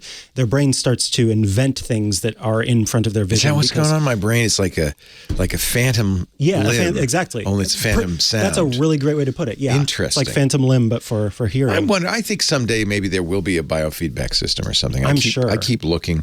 There are various groups. I'm sure a tinnitus group on Facebook. I follow one on Reddit, just to kind of see if somebody does come up with something. But so far, I think a lot of these are just somebody's good idea. Yep. Somebody's good idea. Sorry that's happened to you, Eric. Best not to think about it. I mean, that is kind of the solution right now, unfortunately. Yeah. Some hearing aids, I asked my audiologist. I know a little bit about this from my wearing hearing aids. And I asked my audiologist, he said, yeah, not much we can do, but some hearing aids will play sounds that'll mask it. As I said, the AirPods will, your iPhone has that capability for any headphones, right? Yep. I've included a link in the show notes to those if you have an iPhone. They should do that on Android as well. It's a great feature. It's also good for people who can't focus. Yes. A lot of people with attention deficit disorder and other disorders, I shouldn't even call them disorders, differences in the brain and how it works. Noises distract them. And, they'll sometimes wear headphones in school. And there's science to back this up because it actually, the first place that they started doing this was with sleep. We've been able to show that if you play background noise when you are sleeping, particularly in loud cities like New York or in other places where there's lots of traffic, by playing those background sounds, your brain ends up focusing on those in such a way that sudden sounds are not as likely to wake you from sleep. And so the thought is that we can then transfer that to your wakefulness, where if there's a background sound that your brain gets to focus on, those sudden sounds that might pop up are less likely to pull you from that focus. Right. 8888 Ask Leo the phone number. Rich DeMuro coming up. Stay right here. He's in his car. Zoom. Hi, Rich. You take this seriously. He says, I've pulled over. You don't have to call if it's not convenient. This is like one of two of my last weekends of my life. So I'm at my kids' basketball game. It's really true. You should enjoy this while you can. You even got it taped? Look at you. Do you like this? I didn't have a Band-Aid. This is I feel like this is the indication of quality of the new show that people can look forward to. No, that's actually really good because I always tell people not to use their iPhone headphones because they're right at the collar and it goes. Oh yeah, and anything's going to go on the new show, so it's just the quality's going to. No, it's not. Don't say have that. Have you seen the stock market chart? Just no, Rich. The new show. You are gonna take this show to the next level. Now it looks to me like you are riding in a Tesla. I am. I can tell. I know you gave yours up. I gave mine up, and but because you had frozen door handles, right? No, I just didn't. I had a 3-year lease, and I decided to try something else. It wasn't like I rejected the Tesla. Lisa doesn't like it. I got it, and what can you do? No, it's great. Is it a Model 3 or a Model Y? Rogue. What kind of Tesla is it? It's a Model 3. Nice. And you love it, I bet. Yeah. I absolutely love it. And honestly, I think that people don't realize that when you have an electric car, it can function as an office because it's silent. And you're not idling. Yeah, that's a good point. So point. you kind of it's really, I have done more in my car in the last year than I ever have because you're able to. I mean, I've done radio hits all over the place from just, stopping on the side of the road. People don't realize this, but Rich is actually going through a car wash right now. And you can't see this, but I actually, we're not on yet, but I actually have a desk. Oh my goodness. This is crazy. Wow. Oh, you got to do a TV piece on this. Yeah, that's hysterical. Amazing. Oh, it's amazing. The new way of work. I'm going to move out of my home and I'm going to move into a car. A lot of people have done that in LA. My dogs wouldn't be happy. But No, I have to say a Model 3 is so nice you might want to live in it. Yeah. It's kind of like van life, but, just Tesla life. Hashtag. Leo Laporte, Micah Sargent, your tech guys. Ladies and gentlemen, from KTLA's Rich on Tech, it's the Rich himself, Rich DeMuro, joining us from his Tesla Model 3 as he hurtles down the highway. No, you're not on the highway. You pulled over for this. Hi, Rich. It's an autopilot. Just kidding. Rich has taken over the show. We're very excited to say January 7th. I've been asking him some tough technical questions. Will you have a chat room for the show? You should do that. Leo, you're asking me the questions that every person is chatting me and asking me right now. And I'm like, I literally know no details except for the fact that the show will be called Rich on Tech. That's basically all we have. And the phone number, I think we're going to just keep it the same. Just don't mention that Leo guy. Yeah, we're just going to figure out what else it spells. It's so Rich. I think it's 1-888 Ask Jed. No, 1-8888 Ask Kim. There's got to be a website where you can pop in a phone number and it tells you all the possible combinations of what it spells. Surely. So in a money-saving move, we are going to see what those combinations are, and we're going to put it up to a public vote. Make him get you your own number. It should be Ask Rich. Let's see. What else do I need to ask you? video? You're not doing video. It's going to be audio. You're actually using the studios, which is nice because I don't think I've ever been in the studios there in Sherman Oaks. Yeah, the studios, so it's different to do a show in a studio because nobody does shows from studios ever since. I know. Pandemic really sealed the deal with we don't need to be inside a studio. I mean, look at right now I'm in the car. So, maybe I'll just do the show from the car and I'll just do it in a different city every week. When I first started doing it 19 years ago, I did it from my house and I stopped doing that because it was too easy. It didn't, you kind of got out of bed, you put your slippers on, you slide down the hall to the studio and you put it on, you go, hey, it's time for the tech guy. And the energy level wasn't there. So very early on, I rented a studio. Because I'm up here in Northern California. I wasn't going to fly to LA every week. So I rented a room up here and made it a studio. And we've done that ever since. I'm just so thrilled that you're taking over the show. I'm really looking forward to it. It's going to be, you have done such a great job with this show. It's been, I'm not kidding. The amount of emails that I've gotten about this transition. People are happy. People are so happy. They're sad, but they're happy. Yeah. It's they know that I've done the show before, so they're excited about that part. We'll see what happens. It's going to be a new show, but there's going to be a lot of the same elements.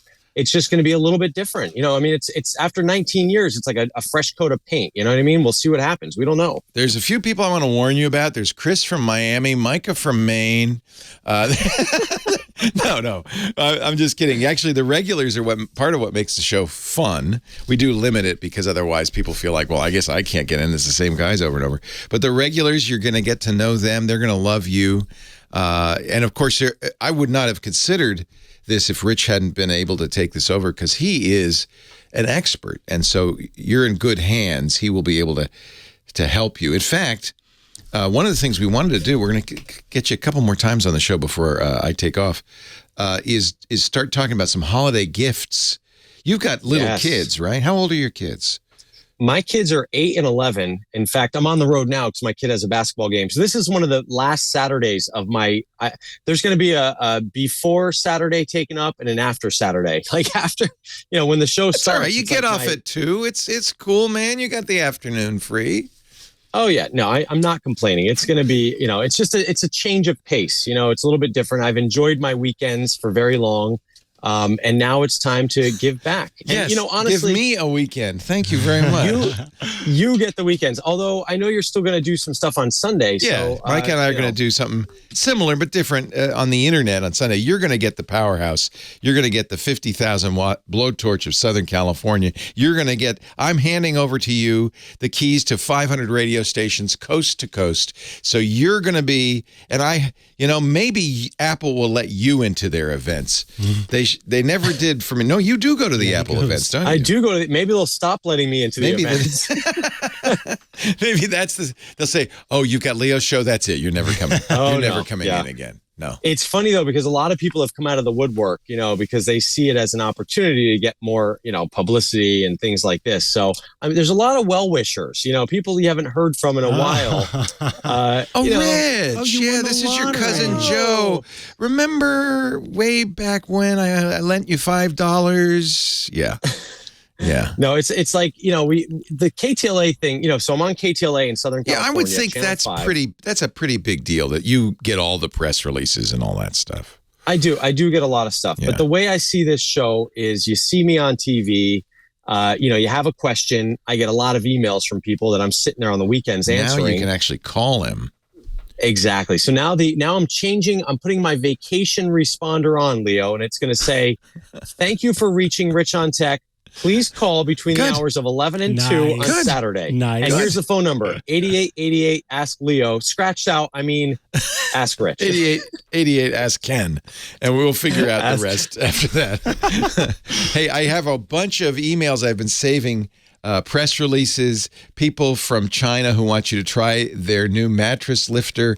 I've got so much good stuff for you. I'll just pass it along. I've gotten taken by some of those emails, by the way. When I first started getting them, I'm like, oh, this product, and like they want to send it to you and test it, and all of a sudden I realize that it's just it doesn't. Yeah.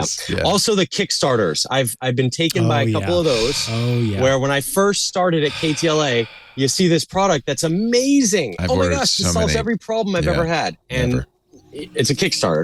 I'm actually blocked from Kickstarter now. My wife won't let me. Rich DeMuro, KTLA, Rich on Tech.tv. We'll talk again next week. Bring us some Christmas holiday gift ideas, okay? Will do. See you then, Rich. Thank you. Thanks. You're going to get used to... but TV, how many minutes do you get for a segment? I get about 3 minutes on a good day. Wow. So this is going to feel like riches to you. I joke. I mean, it's really. I see it as like office hours. It's really. You're gonna love it. It's super fun. Really, I mean, it's as long as I can answer the questions. Well, here's my advice. Just say if you can't. Say I don't know. Yeah. That's why the chat room is a good thing to have. Yep. Because it's good to have a little help out there. A little help from a chat room, and then you can blame them when it's wrong. And I like that too. That's very well, the chat room told me. We're going to screen for only the easiest calls. Hey, Rich, is there an app where I can share pictures on social media? Perfect. Oh, you know what? That's Instagram, probably so easy. That's a good idea because the higher end calls leave people in the lurch. It's, I shouldn't take them anyway. So and Master Bow Wow, Mr. Bow Wow says your podcast on Friday is very good. So you will now have one on Friday and Saturday. Are you going to still do the Friday? No, I can't wait. I'm done. The podcast. I'm just kidding. So you're going to, but iHeart's going to turn your show into a podcast. So you still have a podcast. There will be a podcast version, but the podcast that I'm doing now, which is called Rich on Tech, it's the same format. It's very similar. It'll just be, folded into the show. Yeah. Folded into the show. Good. Exactly. Awesome. So it's I'm mesmerized by this Back to the Future setup underneath the TV here. It looks like I'm in the DeLorean. You are kind of. That's an Altair computer. And then there's a little virtual me there that's going to answer your questions. I've got a little horsey. Just it's all sorts of toys. This I don't know. When I die, this room is just going to end up in a dumpster. So no, that's all I can think about. Rich, go have fun with your kids. Okay, thank you. Bye-bye. Goodbye, Micah. Goodbye, Leo. I'll see you guys next week. Bye-bye.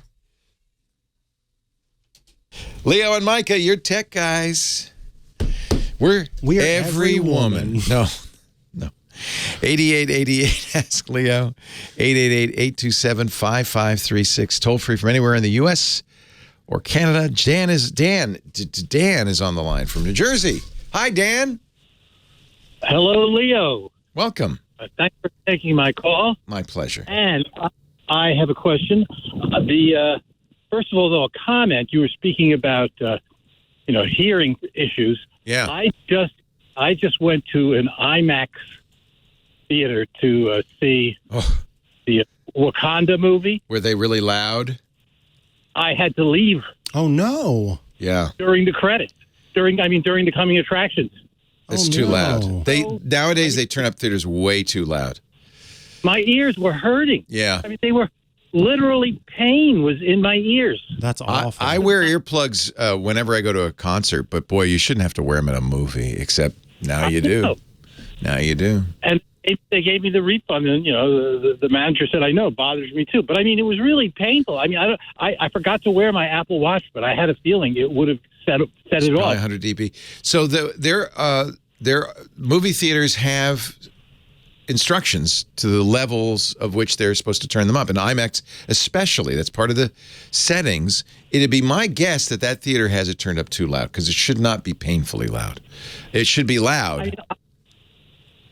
Exactly. My ears were hurting like driving home. Yeah. No, it shouldn't. I listened to... I guess the thing to do, you did talk to management, but I think the do is to say, guys, check your levels. They're way too loud in the theater. Because they probably set them too loud for the theater. Although I have to say, movies are louder than they ever were, and I really don't like it. You can understand them even less than you can't understand the dialogue, but boy, you can hear those explosions a mile away. This was really over the top. Part of the problem also is they use kind of not such good speakers. I've seen a movie. I've had the privilege of seeing a movie in George Lucas's theater, and it's loud, but it's perfect reproduction. And so it's appropriately loud, I guess is what you would say. It's the right loud, and it does not hurt your ears. You should never be subject to ear damage. Yeah, no, that's not okay. I would complain, honestly. I would complain to management, but maybe they just feel like, This is the other problem: is most movie theaters now run unattended. Mm-hmm. There's just some guy, and his job is to keep the popcorn popping. And the rest of it's unattended, and probably that's what's happening. Anyway, what can we do for you today? Oh, anyway, my son likes to play on his Xbox One Grand Theft Auto. Yes. But he has decided that he's learned about these things called mods. Yes. Which is modifications of the game, but they're not available in the official versions. And we don't have a PC. We only have Macs, and I think you can only play those games on PCs without, doing all kinds of, downloading to its stick or something, and then plugging it into the back of the Xbox One or something. There are ways to play Grand Theft Auto 5 on a Mac. I don't know how good they'd be, but since you're running mods already, you're already getting in the hackery world of excitement. Well, I haven't run the mods yet, but what I've done is, actually, I purchased Parallels and tried that, but the Mac is too old. Yeah, and performance is not ideal. If you have an older Mac, an Intel Mac, obviously you do, then I would try Boot Camp, which actually installs Windows on your Mac. Yeah, that's what I was thinking. Right. And I have to do, first of all, I'll just say it's a 2015 iMac. So honestly, GTA is not going to run well on it. What is it? Right. Because you don't have a graphics card, you don't have a very fast processor, 7-year-old computer. It's going to be an unpleasant experience for your kid. That's one of the advantages of Xbox and consoles is you don't have to think about it. And the games are tuned to run optimally on that particular hardware because they know what the hardware is. As soon as you get to PCs and Macs, you don't know. If he cares that much about it, how old is your kid? Oh, he's like 19. Yeah. He should get a job. Yeah. Well, that's true. Well, that's a whole other, instead I'm his tech guy. So, the thing is, I noticed that the iMac now won't update anymore anyway. It won't Ventura. So in a way, would it run with the M1? Let's say if I got him a Mac Mini or, Christmas or something. So it's a double-edged sword. So the new Macs, by the way, Mac Mini is great in every respect, but the new Macs no longer do Boot Camp. In fact, I would still have to run it with Parallels. Yeah, in fact, Parallels, you can't use the real Windows. You can only use Windows on ARM, which I'm sure GTA does not run well under. Yeah. So that isn't going to be an improvement. There are programs there's a program called Crossover, which I think GTA actually runs under, which is kind of like an emulator for Windows, but all of this is going to be pretty janky. It's not going to be the ideal way to do it. It won't be nearly as good an experience as it is on his old Xbox. Right. For less than it would cost to get the Mac Mini, on the other hand, you could get a PC that would run it fine.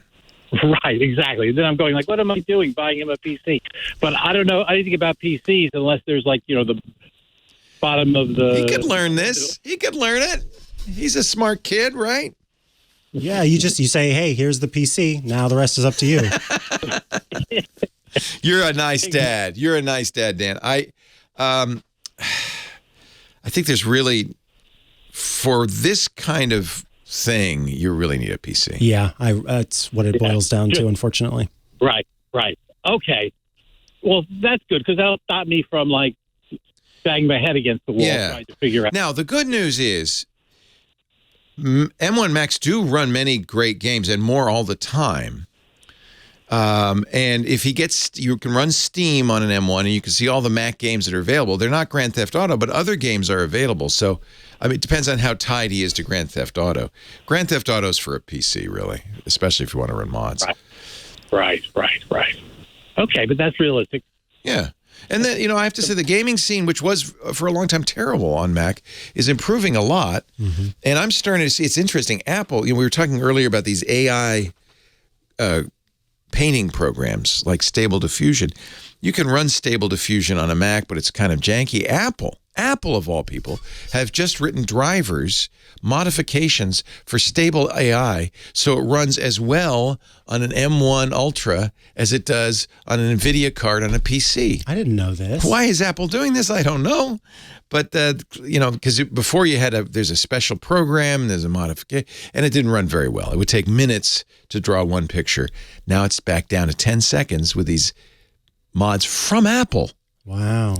So I think Apple is aware of the fact that many people say, I want to, why do I have to get a PC to run AAA games? I want to run them on my Mac. The problem is, of course, Apple's no longer Intel. It is running a processor they've designed, and the M1, now the M2. And so they have to either get game designers to write games for that processor. And by the way, I think they're putting a lot of effort into that. Or they have to do something on their own to improve it. But in this case, I think, it's kind of up to you. If you feel like you're going to have to do all the work, Dan, then, maybe you will learn how to use a PC. You will. It's not that hard. I actually ended up buying a PC, a high-end gaming PC, because I wanted to play some games that I could only play on the PC.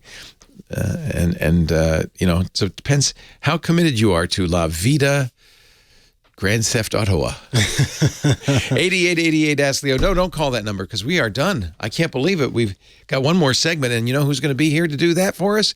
Mad Magazine's maddest writer, Dick Debartolo, joins the Tech Guys in just a bit with some junky gadget that I'm probably going to end up buying because that's what we do with Dick. Stay right here. Leo and Micah, your tech guys. Oh, don't forget the website, techguylabs.com.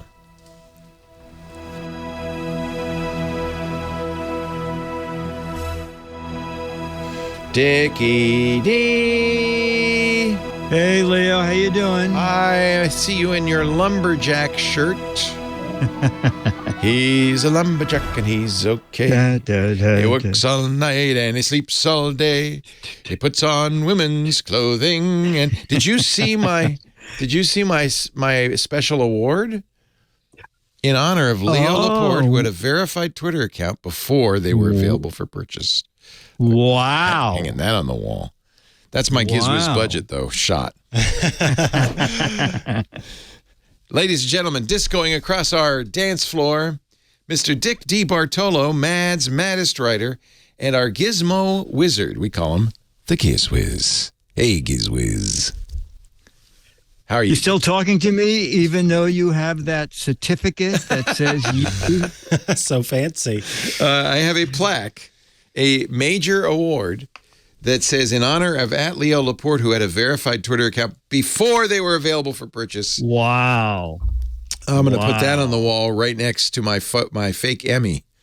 So, look at that. Fake? Okay. No, it's a real Emmy. It's just a little one. I had a plaque, but my dentist took it away, so I'm cool. Dick, I've opened 3 days of Tinker toys, of fidget toys in my advent calendar.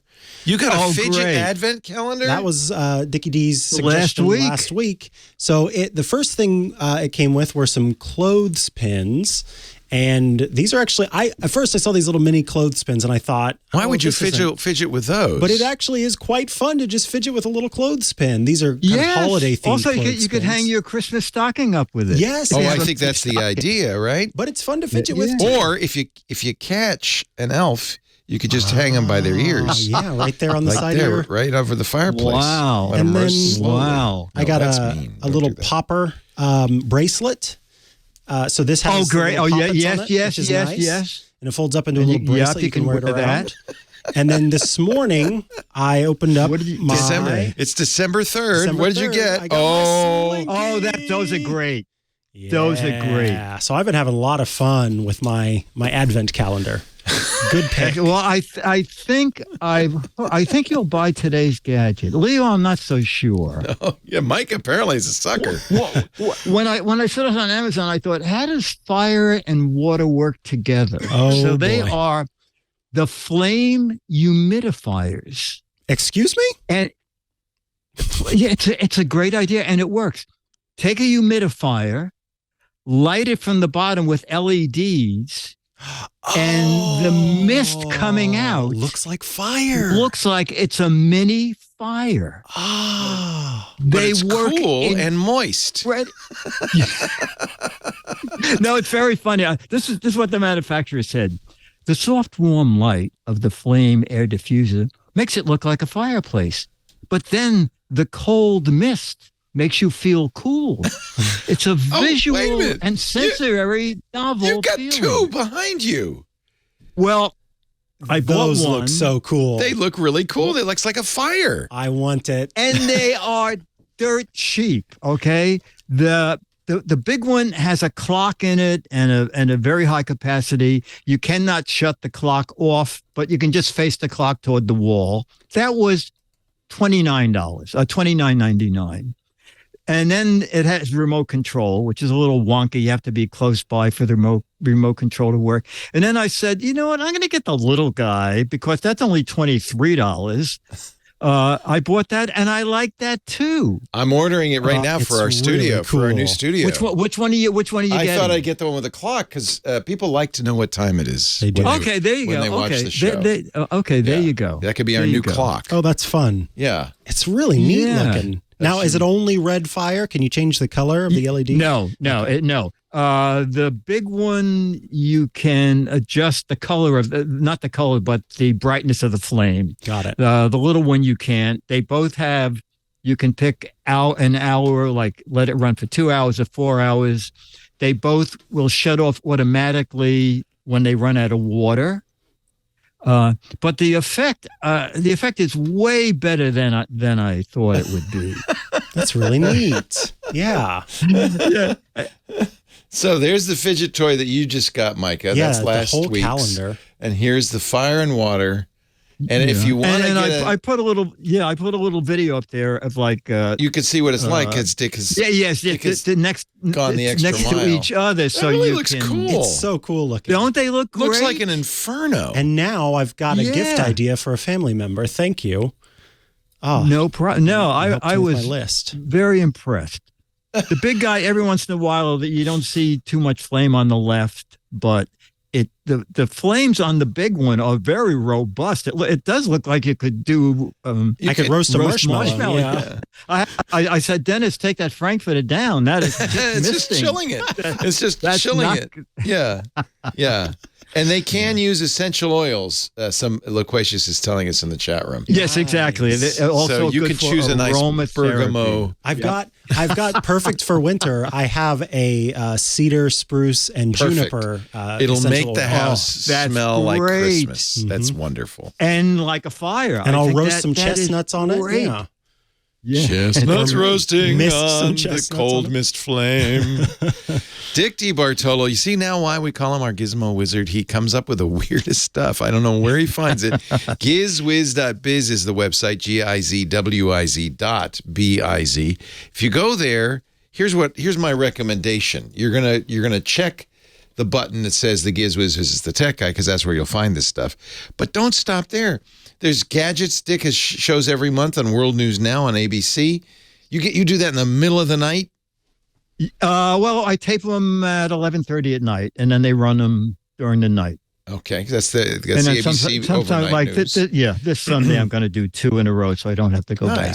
Nice. Yeah. But there's other things like the What the Heck Is It contest, which is a chance. You get 2 months to participate, to identify a close-up picture of a gizmo or a gadget. If you get it right, you're in the drawing for 6 copies of Mad Magazine, autographed by Dick right here.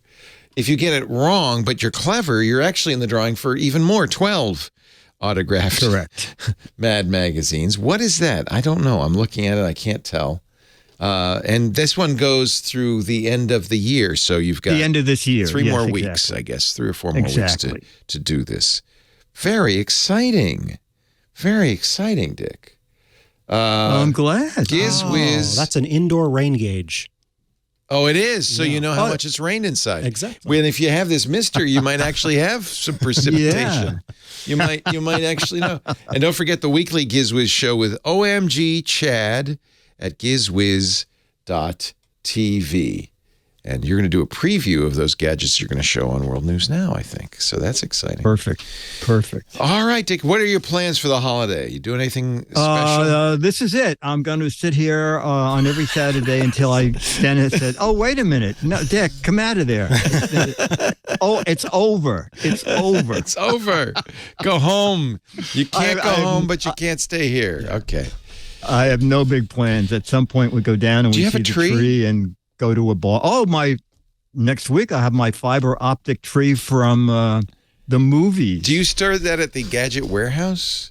I do. All I right. do. Okay. I do. Yeah. You leave it on at night for the watchmen? Do you have a big now? Do you have an outdoor tree that you decorate? No. We have an indoor tree. How about you? Indoor. Indoor. Yeah. This year, in the past, we've gone and chopped down trees, and I've decided I didn't want to do that. It's kind of a pain. And well, also the neighbors were getting PO'd about that. Well, we pretty much got all the trees. So I feel like they're fire hazards. They're also fire hazards. Well, even afterwards when they dry out and they're just sitting out there. So we went to Costco. We got a big tree, and it's got lights built in. Nice. So I don't have to do that. Wow, it's good. Excellent. And it'll be there next year as well. Dickie D. Gizwiz.biz. Thank you so much, sir. Thank you. Have a wonderful week. Sir. Thank you, Micah Sargent. Mm-hmm. It's been a lot of fun, always is, with Micah. We'll see you next Saturday. Indeed. I'll be back here tomorrow for another Tech Guy show. Thanks to Jeremiah filling in for Professor Laura. Did a great job this week, Jeremiah. Kim Schaffer, our phone angel, we thank you so much, of course, for getting people on the air. And most of all, I thank all of you who tune in and listen. And for those of you who call, we really appreciate it. Couldn't do the show without you, right, Mike? That is true. You and me What would reading we do? poems generated by artificial intelligence. Wait, maybe we should do some questions for GPT. And let's ask if they could give us some questions. Yeah. That would be interesting. We'll figure it out. It's My gotta be a printer prompt. isn't printing. What should I do? Have a great geek week. We'll see you next time. Well, that's it for the Tech Guy Show for today. Thank you so much for being here. And don't forget, TWIT, T-W-I-T. It stands for This Week in Tech, and you'll find it at twit.tv, including the podcasts for this show. We talk about Windows on Windows Weekly, Macintosh on Mac Break Weekly, iPads, iPhones, Apple Watches on iOS Today, security on Security Now. I mean, I can go on. And, of course, the big show every Sunday afternoon, This Week in Tech. You'll find it all at twit.tv. And I'll be back next week with another great Tech Guys show. Thanks for joining me. We'll see you next time.